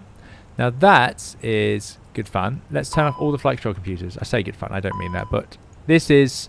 So this is when you say Airbus, a common thing people say to you is, oh, well, you know, all those computers, what if all the computers fail? Those of you who are familiar with the space shuttle will remember that that did have a failure of its computers when it was initially launched. That would be the... Okay, we got through that. Right, man pitch trim only in red. This tells us we're in mechanical backup now. So this is something that could happen if all the computers tripped off. Let's say you've had some massive electrical problem or something really serious. I don't know of any examples of this happening for real. But anyway, we've lost the flight control computers. So you might think, oh, this is terrible. This is really bad news. Look, we've lost the ailerons, we've lost all the spoilers, and we've lost the elevators. So this is actually... There you go, I'm moving the side stick. We're getting nothing. Nothing. This is really bad news, right? You'd think it's as bad as the hydraulics, but it's not the same thing. What we're looking at here is something that Airbus has considered as a... I don't even know if they think it's a possibility, but it's a problem that you could get into for some reason. And it's also the classic problem that people who are nervous of Airbuses might consider. They'd say, well, what if all the computers fail? Well, here we go. This is not the problem. It's not ideal, but it's not the problem. We are, of course, in mechanical backup. However, we do have hydraulics, so I can trim the airplane. So I can run the trimmer. So I can trim the nose up, and I can trim it down. I've also got the rudder. Now you've got to be incredibly gentle with the rudder, and you can turn the airplane. No ailerons, but not a problem. We've got the rudder and the rudder trim. So this is quite a legitimate way to fly the airplane. You can do this quite well. So look, nose is coming up, speed's washing off. This is not great. So you've got to preempt things. So I'm going to squeeze the power on. I don't want to lose any speed. And I'm going to trim the nose down. But you've got to do it gently, because if you go too fast, you're going to just find you just oscillate just like we were earlier. So let's just try and stabilize ourselves in level flight. Notice, by the way, we do keep the bird, which is pretty good. So now the nose coming down, I'm going to start trimming those up. There we go. I'm just going to keep both on screen. Hopefully you can see that. So we're descending again. Need a bit more power. Speed's now rising. So as the speed rises, I will expect the nose to come up, and then we'll find ourselves climbing. So I'm not going to do anything right now. I'm doing a slight descent, but I know that as the speed increases, the nose is going to rise. And I want to actually go a bit faster than this. Now, instinctively, I'm trying to turn the airplane to the right there. That's not working. We're banking to the left. So just squeeze the rudder on.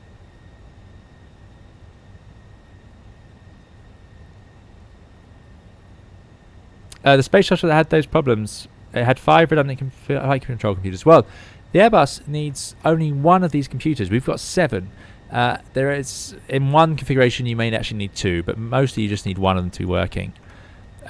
So yeah, it's incredibly redundant. I don't know if this has ever happened to an Airbus, but there we go. And look at that, we're starting to get into level flight, and you can do all the normal things. We can accelerate to let's go to 250. Power on, nose is going to rise, so let's get that nose trim in. The crucial thing with this is do everything slowly. So I wouldn't take, if I was in this situation, I wouldn't want to do a 30-degree bank turn. You know, just do a 10-degree bank turn. You know, and even trying to accelerate to 250 knots that quickly has not worked in my favour. So this is the thing with this. You just do everything slowly. But now let's try and turn right onto heading 330 degrees. Let's get away from these mountains, which are starting to look a bit big. So 10 degrees of bank. Don't want to descend anymore. Speed's still increasing, so I'm just going to take the power off a little bit. So here we are, flying without... We're in the worst case, Airbus nightmare, as it were. No flight control computers. No control of the elevators. But the reason this works, why does this work? Well, the hydraulic systems are running. This is mechanically linked to the stabilizer in the back, so we can retrim, which gives us our pitch control. And the rudder is mechanically linked to the pedals. We only do one rudder flight control check on the taxi out for a reason. And that's because they are linked, just like we talked about with the Boeing. And there we go, 250 knots, 13,500 feet, level flight. And we're just keeping the nose coming around.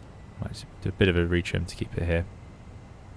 So it's totally flyable. Now, it's not designed to be landed like this. You could give it a go, and I actually think it would be quite possible. Remember, we have actually got flaps even, because the flaps computer controllers are all working. I'm sure I got that name wrong there, another acronym.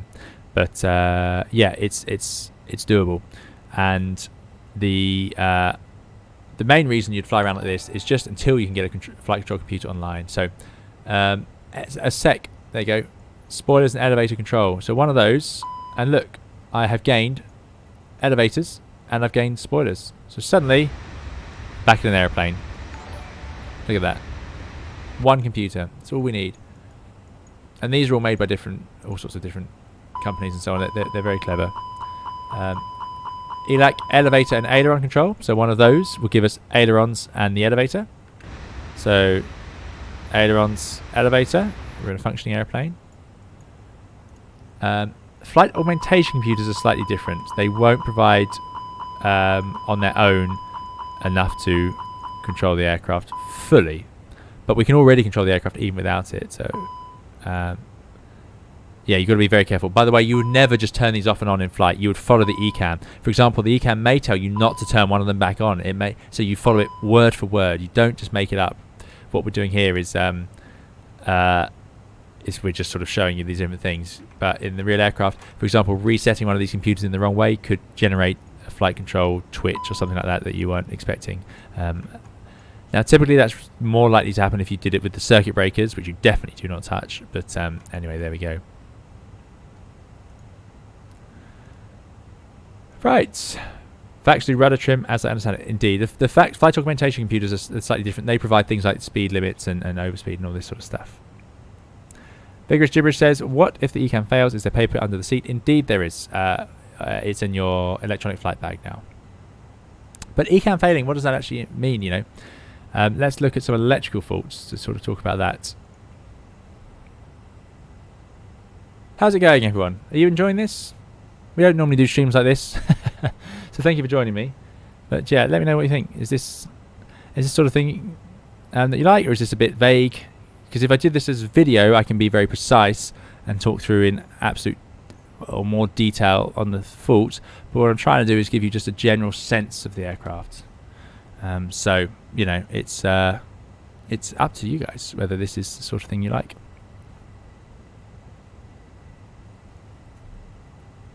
Yeah, don't worry. I'll be eating eventually as well, Capri Sponge. Thanks, DGPD. Thanks, Capri Sponge. Thanks, Chris. Okay. Yeah, great. Just thought it'd be fun for us all to sort of come together and talk Airbus, talk shop, as it were. Okay. Thanks, Ronald. Thanks, Gail. All's well. Thanks, Gail. Yeah, really appreciate it. Thanks for joining us. Right.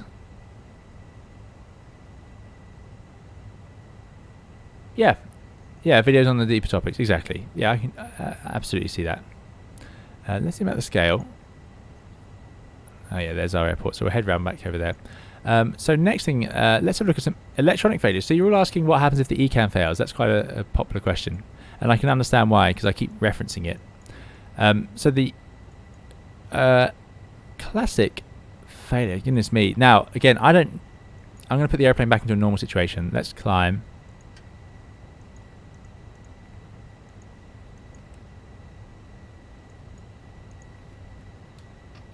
Thrust climb, open climb, heading, AP2, 1 FD2, there we go. We'll just pull the speed here. Let's climb up and we'll look at some electronic failures. So I hope I've been clear that if we have a failure, we deal with flying the aircraft first and then we deal with the electric failure, or whatever failure we've got, we deal with the ECAM. What I'm going to do now is we'll just try out some electronic failures, see what systems they do and don't leave us with. Electronic failures on a modern aircraft like this are quite interesting because so much is controlled electronically. As I was saying earlier, a loss of electronic power to the anti-ice can change how they open or close and all sorts. So if we lose certain electric systems, we might actually lose our ability to keep the wings clear of ice, you know, things like that. Not that that's unsafe. We can have ice on the wings, the aircraft can handle it, but we'd have to just be a bit more careful.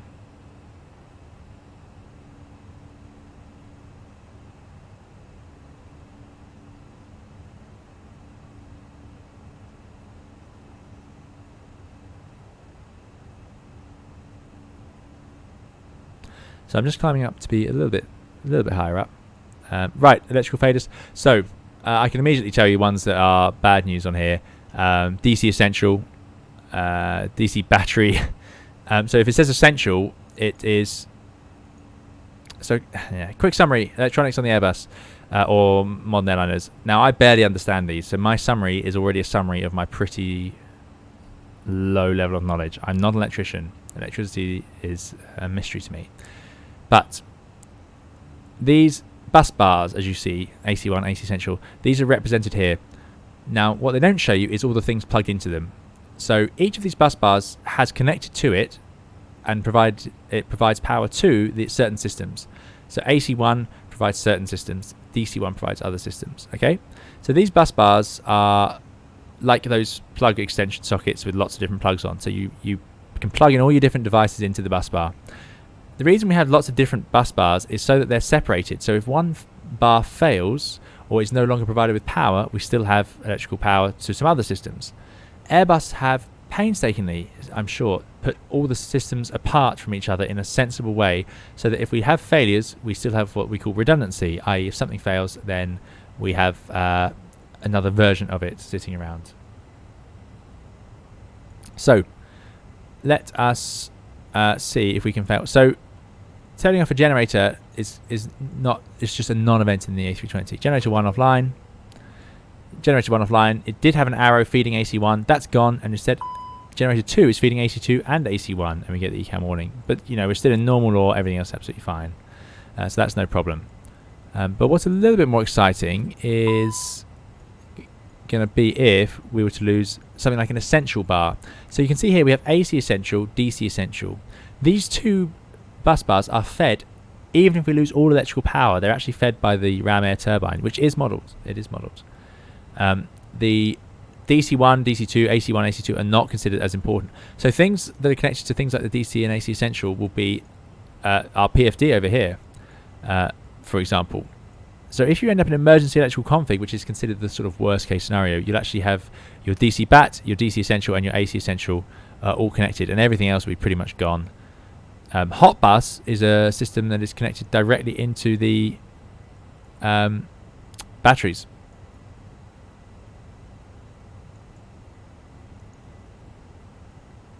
Ooh, there's a lot of these are big ticket items. Let's do DC Essential.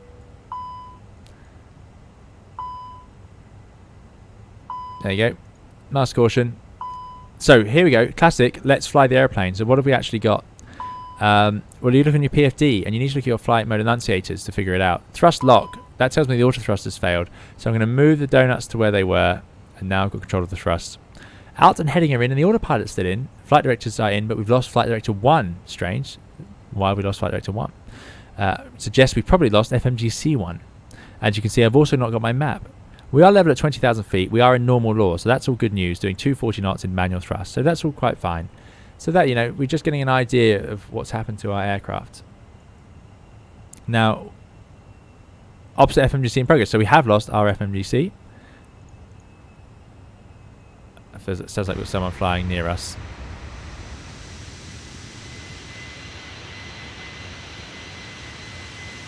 Not sure. But yeah. Now we can go into our ECAM, and as you can see, electrical DC Essential bus fault. VHF 2 or 3 use. So my radio is broken. Disaster. VHF 1 is broken. Radio management panel 1 is gone offline. Audio switching select, so you can move it over. Barra ref check. It may have gone into the wrong setting. GPWS system off because we've lost the GPWS, so we don't want it giving us spurious warnings. So GPWS system off. Avoid icing conditions. Now, why are we avoiding icing conditions? We'll find out in a second. So you can press clear. We've got fuel, left tank pump 1 low pressure and right tank pump 1 low pressure. So it tells us to turn off those fuel pumps.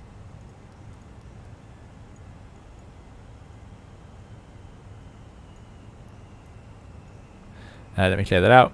Then you get the secondary systems now. So the ECAM on the right side is going to show us some other faults. So we've lost the vent extract. We've lost system 1 on the cabin pressurization, but luckily system 2 would have taken over for us. Hydraulics, we've actually lost the... here's an interesting one. What's wrong with the hydraulic systems?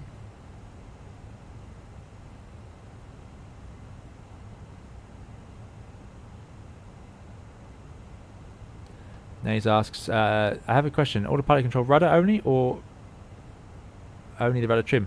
Autopilot can control the rudder and the rudder trim, as it needs to. Yeah, so what we've done here is we've lost the indications. We've still got the hydraulics though, and we can tell that because we're in normal law, and we still have flight controls, and we haven't got an ECAM telling us. So that's something else you start to learn about complex aircraft like this. Lots of things. Not only are the systems safe from redundancy, i.e. they have backup systems ready to take over, also they'll take information from different places. So the sensor that tells us the pressure in the green system is not the same sensor that's giving us the warning that there's a failure of that system. That way we have an extra backup. Yes, indeed. So the blue system, you can see that the green line is not showing. So that suggests this one has actually stopped working because the blue is an electrically driven pump. So that blue system, I'm going to say, is probably fed from the DC essential. It would be a DC pump, as you'd expect. So yeah, that would make sense that we've lost that. So yeah, it is interesting. It is interesting. So yeah, you've lost the indication, but the airplane knows it's still working. It's got a different sensor for that. Flight controls, we've just lost spoiler 3. Not bad actually. That's because of the blue system. So avoid icing conditions if severe ice accretion. Move with care. Engine 1 approach idle only. Both PFDs are on the same flight augmentation computer. Slap slow, cat 3 single, and look at the inoperative systems. So remember, this we have one failure. We have lost one bus bar. That's all that's happened here. And look at the size of our ECAM, and it actually continues onto the next page. The hydraulics, ACP, the audio control panels, the wing anti-ice. So remember, I told you earlier, the wing anti-ice, if it loses electrical power, will fail in the closed position. The engine anti-ice will fail in the open position. So there we go. So if we lose the bus bar that controls the engine anti-ice, then actually we'd find that they just drive themselves open.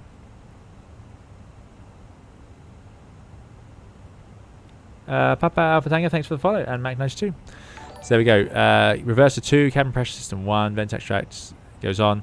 And if we hold status, this is a bit awkward trying to do this. It doesn't quite behave. There we go, hold clear. But I hold the mouse down to keep it here. So we can get to page 2. Engine 1 loop A, engine 2 loop B, the BMC, and FCDC. Goodness me. So many systems broken. And that's just from one little failure.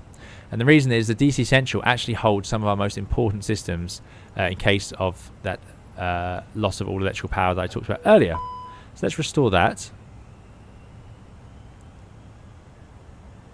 But yeah, that is a nasty one. And let's lose the AC Essential. There we go. So it won't surprise you to know that these screens are obviously run from AC compared to the DC.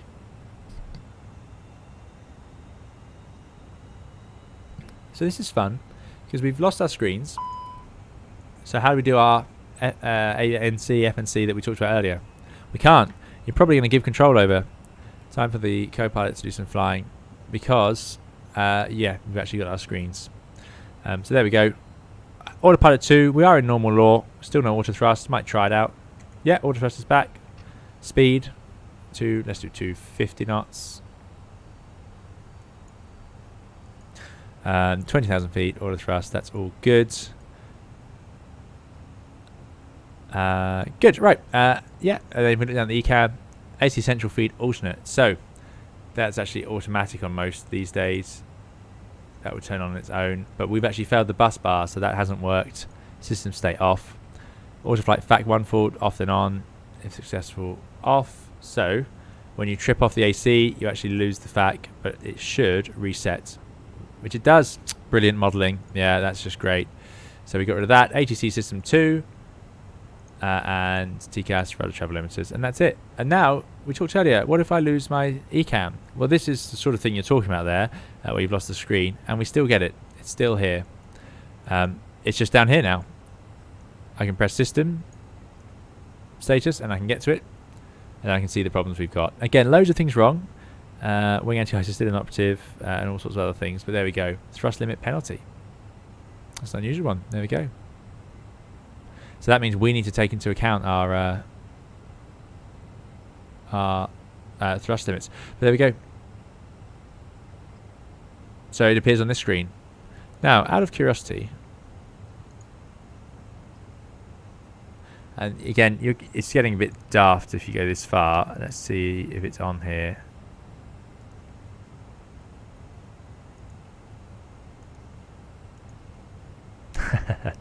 So let's fail DMC2. We get this situation. So this maybe is what you were talking about. This is pretty bad news, right? We're now in a situation where we've lost the AC Essential that controlled these screens, and then we've lost the display management computer that controls these ones. Remember I said earlier the screens are connected or everything in the Airbus is connected to those electrical systems in a certain way to make sure that you have as much redundancy as available as possible. So these three, 1, 2, 3, are controlled from one bus bar, these three from another. They've also got their own display management computers. So by failing display management computer 2, I've lost these screens. However, there is no ECAM here to tell us what to do. So this is one of those situations where you could, I suppose you could say there's no ECAM, but I know what to do.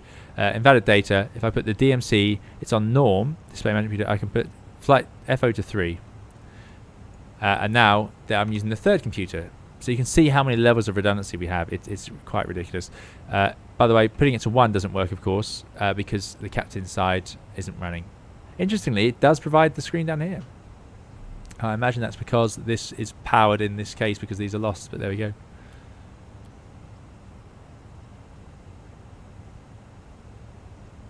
James Atkinson says, is there not interlocks that swap to another bus bar? Oh, I don't know that one, I'm afraid. But there we go. So, yeah, losing the ECAM, incredibly hard. You'd have to lose just a ludicrous amount of systems for that to become a real issue. DCDU is talking about this, by the way. We're not going to bother with that anyway. Here's one. I wonder. Let's go back and let's fix the electrics.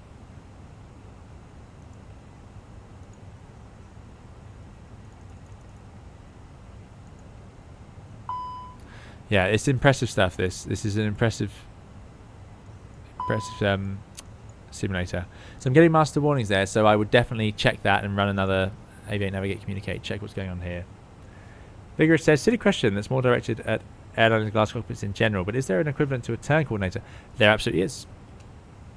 So we saw it on the start with the engine failure after takeoff. This is the turn coordinator.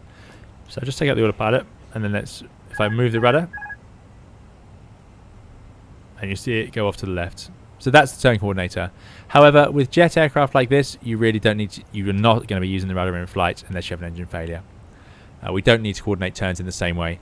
It's all to do with all sorts of things like the sweep of the wings and the way the thrust is sent out and the speed and everything else. But yeah, they're beautiful machines.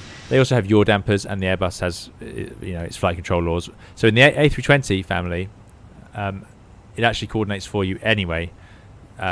So it's not very pronounced on the 320, but you can see it sometimes. But the rudder will move when I roll the aircraft. So if you do an aggressive bank in the A320, let's show you that actually. Flight director's off. I'm just going to slow it down. Auto thrust off.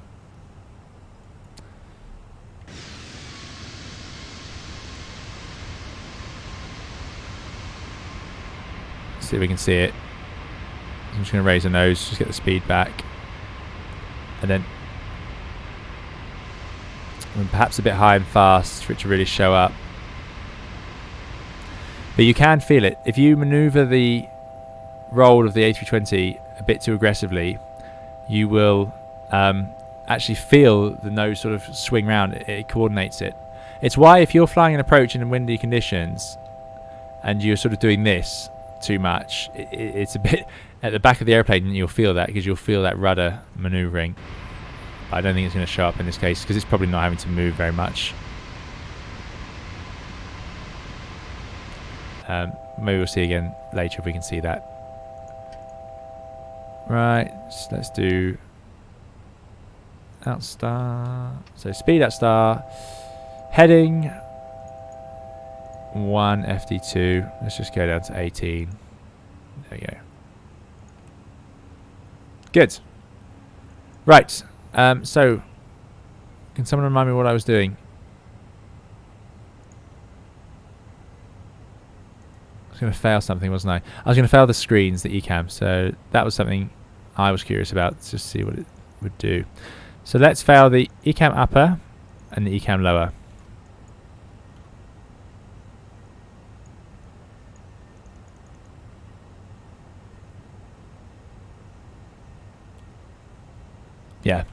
Yeah, there we go. So This is the other configuration way. So you were asking about how do we have the what if we lose the ECAM?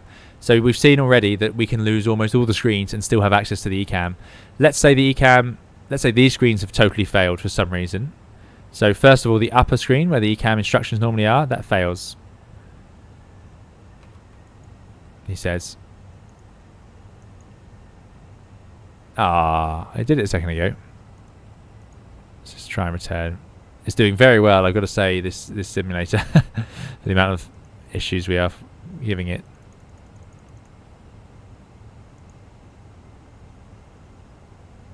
Alright, well, let's break it. So it's turned off, it's failed. And then the lower one fails. There it goes. So in this situation, how do we see it now? Well, that's what another of these switching is for. We change the ECAM ND transfer, and you can put it on either side, so on the FO side or the captain side. And now our ECAM instructions appear there, or here. And if we want to then see the status page, we can see there's a status. I can press status, and it behaves just like the ECAM. How good is that? And I can even maneuver over to that screen. Oh no, I can't. Interesting. Okay, so I can only go on the ND. So if we also lost the NDs, so if we lost both these and both of the NDs, then you might struggle. You have to live without it. Again, you're talking about 4 or 5 levels of failure there.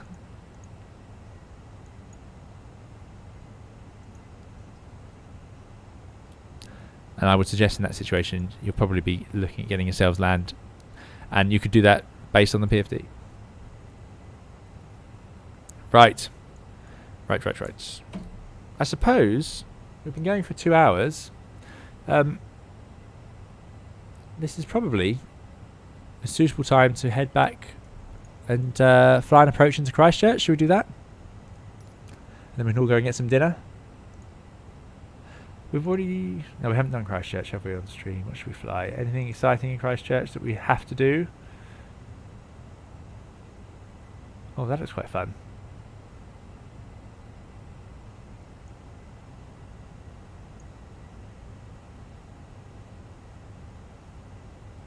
Operators with a special approval. There we go. Well, remember, we're always special approved at Manta Airlines. Aircraft's in good shape.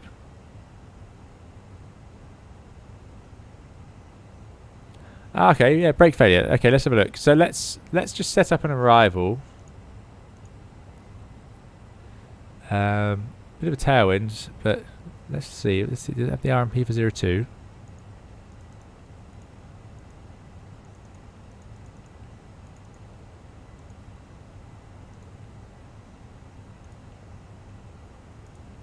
Oh, excellent. Excellent. We're going to go via... No via. But it's got LevGo. Let's go direct to LevGo. Actually, no, we won't do that because that might not work. Where is LevGo in relation to us?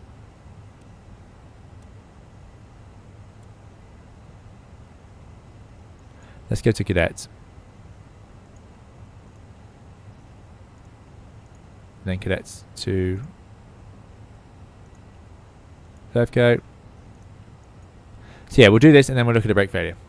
That sounds good to me. Let me just load in the weather on the base. It hasn't changed too much from when we left. 13 degrees, 1010, so QNH 1010. 13 degrees, we've burnt 3 tons of fuel. Oh! Windows 180 at 4, so yeah, tailwind. This is the approach we're going to fly, so LevGo, let's just check it through. And then we'll talk about the brakes. How long is it going to take us to get to Cadet? Cadet at 1949, so about 10 minutes, so we can definitely afford to speed up.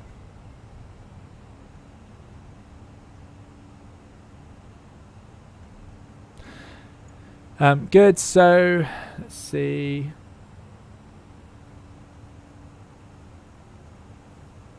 Jimmy says, I like it when you say fun. We just know it's going to be a gripping approach and landing. Yeah, this one looks quite interesting, so we'll see how it goes. Special training, I would imagine, needed, as well as the RPAR aspect of it. But yeah, so LevGo, 4,000 feet, 210 knots. Let's just go to plan and zoom in, check the box matches. Very important in an RNAV like this. Now, it's got us too fast there. So cadet, let's put in a speed constraint of cadet of 210. That's why it's drawing. See how it's drawn that big arc? It's because it expects to be too fast at cadet. So I'm going to do that.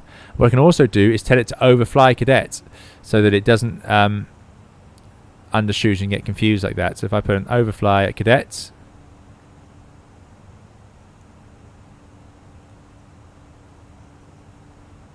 it should go to cadet and then round. It hasn't quite done that, but we shall see.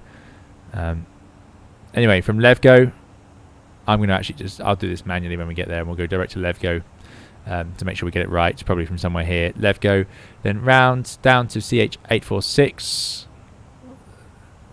4,000 feet. Starting down just before 846, and then we're going to be at 3,670. Or 3780, okay, CB01, 2760, 2833, so it's about 50 feet out. And down we go, descending at 3 degrees around this sort of continuous arc onto final, no problem there. Minima, 230. Sorry, 530. Go and altitude if needed, sort of a bit of a right turn out to Mibot, and we're going to hold there 4,000 feet. Ronald, thanks so much for the $3 tip. Really, really appreciate it. Thanks for the amazing stream info, Ronald says. That's very kind of you, Ronald. Thanks so much. And I'm glad you've been enjoying the stream, and thanks for joining us today. Really very kind of you. And yeah, glad you've enjoyed it. Lux Supreme says, being close to 70k and the new year, can we expect a long haul soon? We shall see. We shall see what happens. We are getting close to 70, unbelievably. Yeah. You're very welcome, Lux Supreme. Very welcome.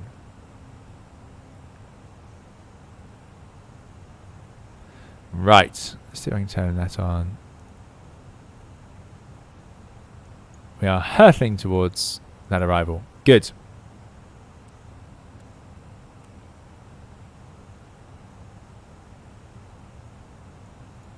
Right, so yeah, you set up. We're going to medium water brake, got a tailwind, an idle reverse initially. Let's have a look at a brake failure. See which ones it offers.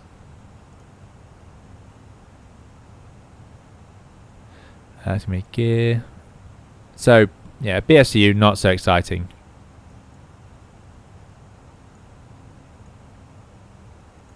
Oh yeah, got a few things left over. Let's turn the airplane back into normal.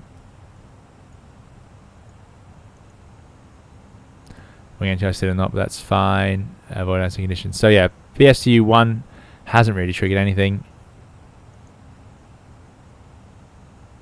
Not very exciting.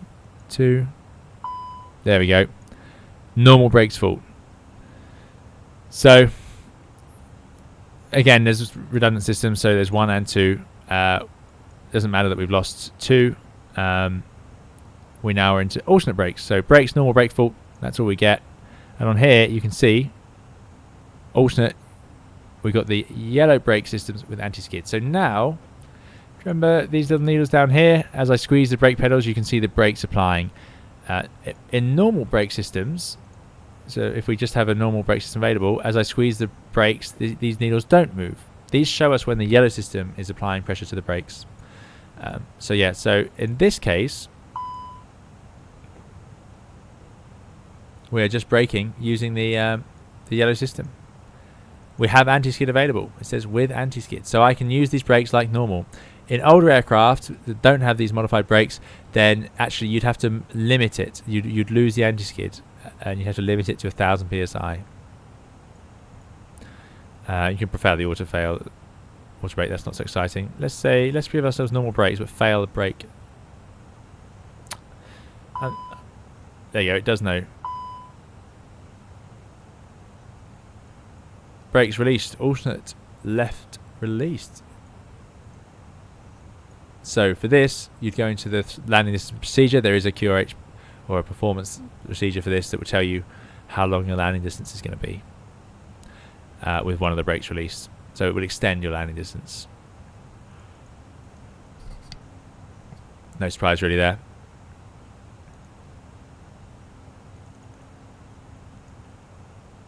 LGCIU, yeah, we might suggest so. If one of these fails, these are big. LGCIUs are incredibly involved computers. Is there a trick to getting the max auto brake to deselect? You can just press it again. So if I have it on, oh, well, it won't engage now. But yeah.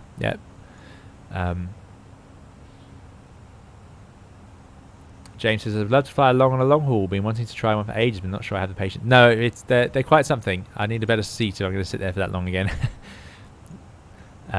But they're good fun. They're good fun. So yeah, so LGCIUs are connected to the landing gear and all sorts. So here we go. If these both fail, you get into quite a major situation. Again, I'm skipping all the normal parts, the flying the aircraft and so on. Let's just get the auto thrust in place. Yeah, so if we go to the status page, just to show you, you've lost reversers, you've lost the autopilot, you lost the auto thrust, you lost the GPWS. You're at approach idle only, that will only affect you on the ground. Landing controls aren't available, so it has to be a gravity extension of the landing gear. So yeah, they're quite tied in, more than you would imagine. In fact, you've lost your GPWS, you know, it's quite a big sign.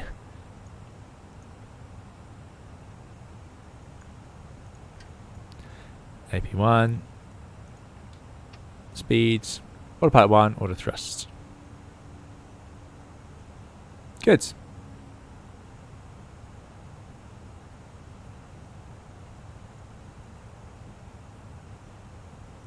Max Lightweight says, done a few LGCIU investigations in my time. Very good, yes. Yeah. There's plenty going on with those. They throw up plenty of problems.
Sorry about that. Right, so, anyway.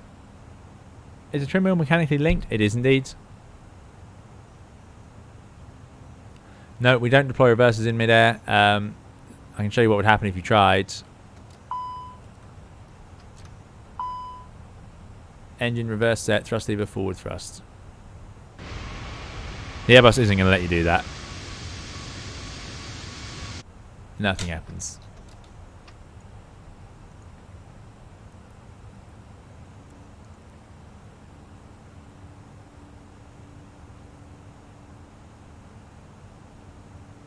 You are welcome, Gail. Very welcome. Right, so anyway, what have we got left? So this is this stage, this ice ignitions. I wonder if I run the wing anti-ice. It might clear. There we go. It now is convinced it's fine. Not sure why the thrust limit penalty is still there, but there we go. So we've got all our systems working, which is going to be good news. We are now getting high. Let's descend down. Platform is 4,000 feet. Thrust idle des. We'll keep the speed up high. Actually, let's do open doors if we get down. And let's go to QNH 1010. Good stuff. The 737 will, with certain radar values, below 10 feet. Yes, indeed. 73 you can. The Airbus you cannot in flight. It doesn't like it. If you bounce and then you try and deploy them, it will still not do it and it will give you a warning.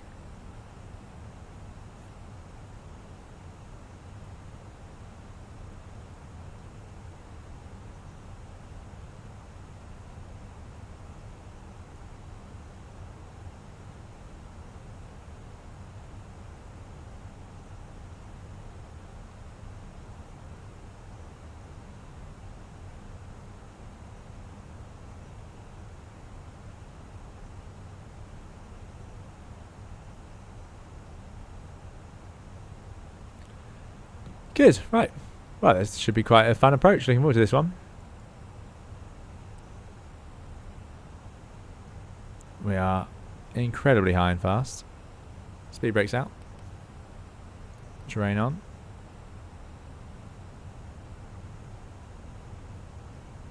So we don't need to press the LS. We do need to have GPS primary accuracy high. Let's put in the threshold. NZCH02. Good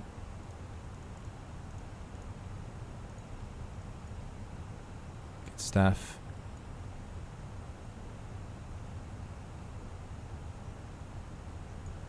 Reckons we're about 2,000 feet high. Into the clouds. Temperature outside plus 11. Could drop a bit. We'll just have the engine chase on just in case.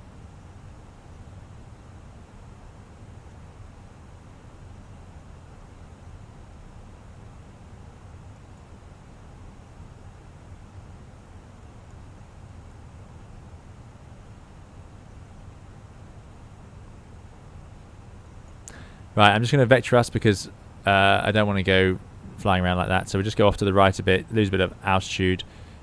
Won't take long, and then we'll go direct to the left go. Crucially, we need to lose a bit of speed, really.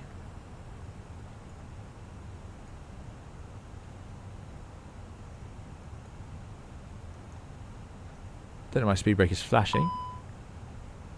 Speed brake's still out, yes. The engines are at thrust idle. I want the speed brake. I don't see any problem with that. Very interesting. Right, manage speeds. Put that away.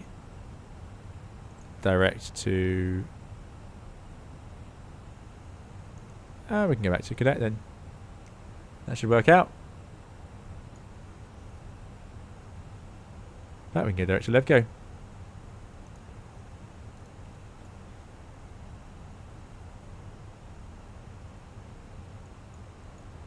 Vertical speeds 400. So I've never done this approach. I'm curious to see what it's like. Lots of beautiful approaches into New Zealand, of course.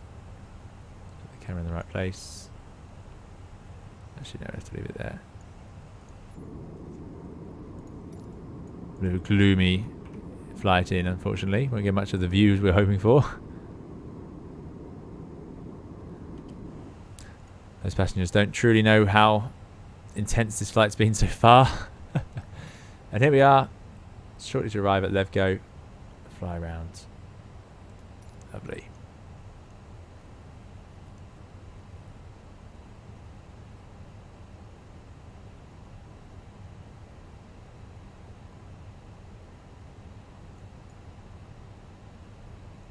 I'm actually going to force it around quicker.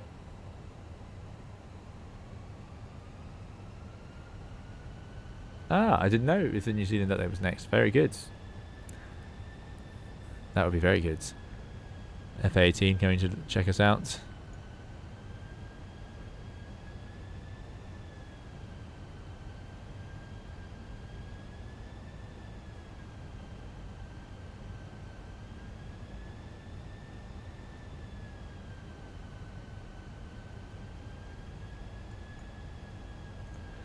And direct left go. Inserts. You can see here level off about there and then a decel from 250 to 210 there. No problem at all. If I go to perf, I can actually check that we can go clean at 210. I can. Clean speed is 202.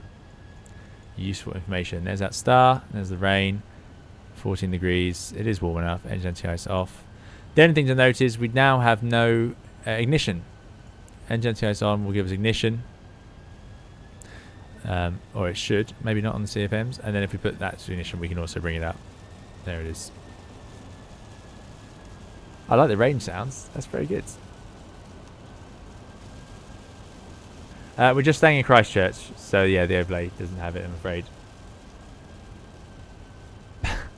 There's Ronald.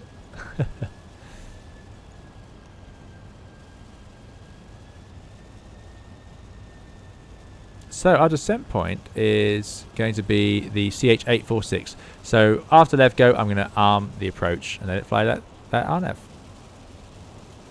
Weather is miserable, but minimum is 500 feet, which is pretty good going. So that's only 400 feet above the runway. I'm pretty confident we'll be visual by then.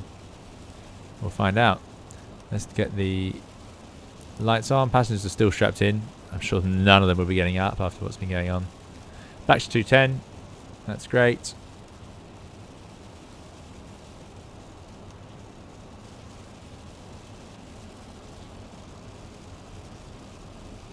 The approach phase will activate itself at that magenta decel point. I'm going to do it now anyway. So it's going to slow down to green dot and we get our VDEV LDEV scale. So there's Lev go. Now we won't descend. We've got the down arrow coming up. I'm going to arm the approach. Puts the arrow into blue. It's armed, ready for the descent. We got Alt, App, Nav. Final is blue. Let's start slowing down now for the turn. Remember, we're only 10 miles from touchdown here, so let's go flap 1. Status says thrust limit penalty. We know that's left over. I'm just going to disregard that. And before we start down, we did say it's a 3-degree descent. Nothing too shocking, but let's go to flap 2. Thanks for the follow, the Dubai controller. No, the approach mode on the MCDU, all it does is set it so that in managed speed, it's trying to reduce back to your target approach speed. And it will do that as you put the flaps out. Whereas in the on the FCU, this is how you get it to fly the actual descent. This one is much more powerful and important. This one is just a speed. If this broke, you would just select the speed yourself, no issue. Right, here we go. Expecting to see final app. There it is. 4,000 feet is our going altitude armed. I love the rain and the going in and out of these showers. That noise there and the way it just disappeared. Perfect. Spot on. That's really good. Yeah, 4,000 feet for the go around. Max 210. We can do 210 knots clean. Right, distance to go. 11 miles. 9.4. And then you would check your altitudes as you go down. So at CH801, it says above 2760.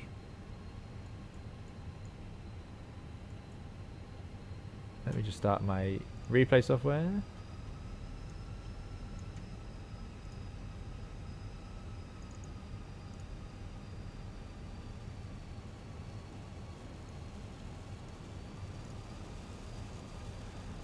Entering some more rain.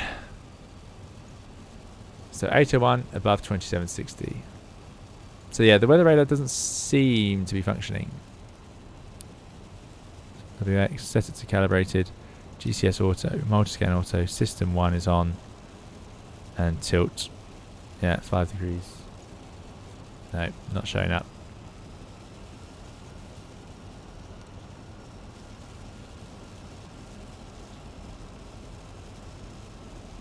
Yeah, so the reason it might not be targeting VAP, like, so VAP is 132, but you can see here it's at 142. That's ground speed mini. So it's adding speed on because there's a change in wind between here and the threshold. So that's why it might look like it's not approaching. But as we get to the threshold, as long as you've entered the correct wind in here, they should align.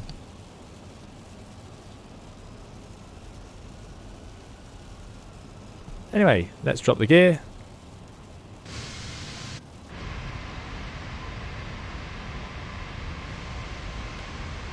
There we go. Thought it wasn't going to work there. Ronald's doing a good job.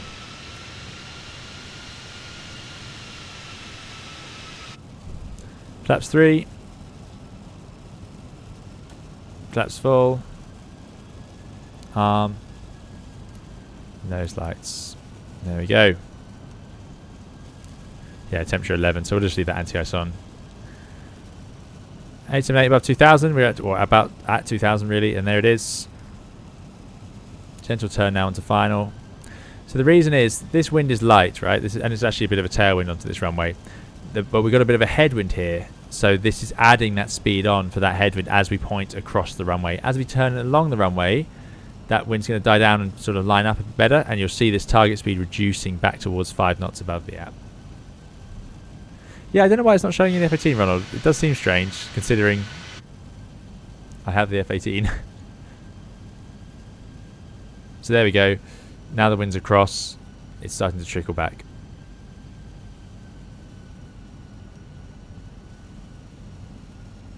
Starting to get a sign of the ground.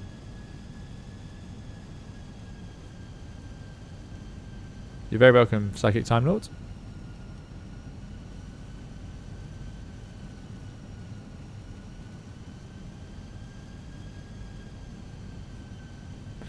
I thought multiplayer model matching was on, but maybe not. Anyway, here we go then. 1000. We are stable. Still not quite visual. It is murky down there. Oh, that's not great. Bit of a tailwind as well. Got medium water brake. We'll go max reverse if we get in off this one.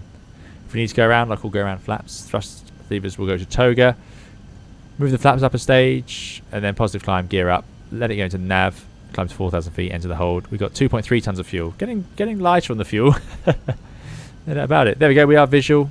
But this can happen as well. You've got wind blowing across the runway, obscuring visibility. Might be a good time to put the wiper on. In this sort of this amount of rain out there.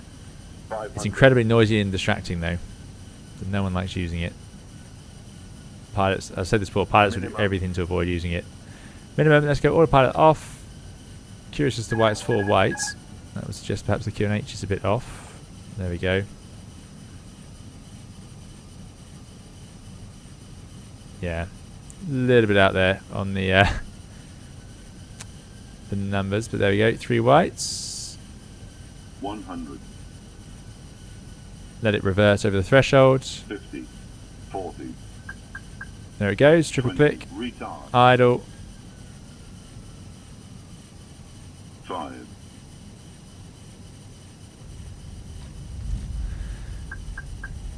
Spoilers. Reverse green. Decel. Soaking wet with the tailwind is a good time to use max reverse. 70 knots. Reverse idle. Manual brakes. There we go. Everyone turns off the wipers as soon as they can. No one can stand the noise of the wipers. 13 degrees on the ground.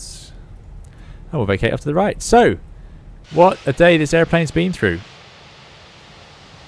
It's been quite something. I hope you've all enjoyed the stream. Thank you all for joining me. I think I will put this up on YouTube. So if you have missed parts or would like to see it later, I'll put it up on YouTube hopefully tomorrow. But yeah, thank you all so much for coming along today and chatting along and giving me bits of tips and insights and talking about things viewers have seen and questions you've had. It's great. Yeah, it's why I do this. So really appreciate it. Thank you all very, very much. We're going to have the replay in just a moment. I won't bother driving up to the gate and parking as we're not doing the whole VATSIM thing. But there we go. Really impressed with the Phoenix. So many good things going on there. I mean, we have tried out so many failures, and more importantly, the airplane has worked for us. It's done all the failures and it's reset as I wanted it to. So I'm really chuffed with that. So yeah, we can do these in the future again if people enjoyed it. And yeah, I think that's all that's left to say. So please enjoy your dinner if that's what you're doing. That's what I'm going to go and do. But have a great day if you're somewhere else in the world or doing something different. Thank you for watching along. Thank you for chatting. Thank you for watching if you are watching on YouTube. Thank you to the moderators for looking after us. Thanks for the very kind donation. And thanks for all those new followers. I hope you all enjoyed it. And what we'll do now is just load up the replay and play the outro music. Thanks to Tom, thanks for Prawns. We will see you all next time. Really appreciate it. Thank you.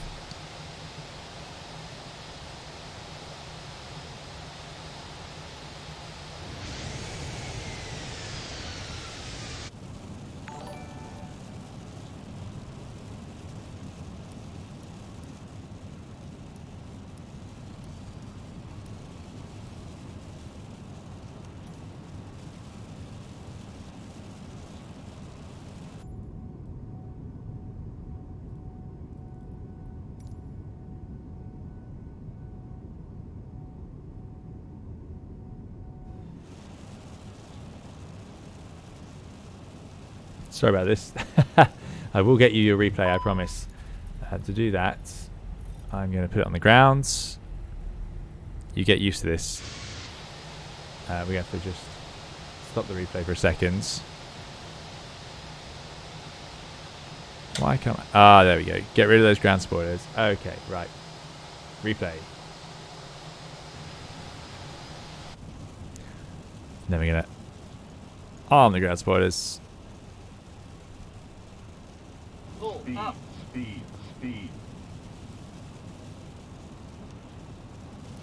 Speed, speed, speed. The fun of replays. Right, I think it's moving. Enjoy.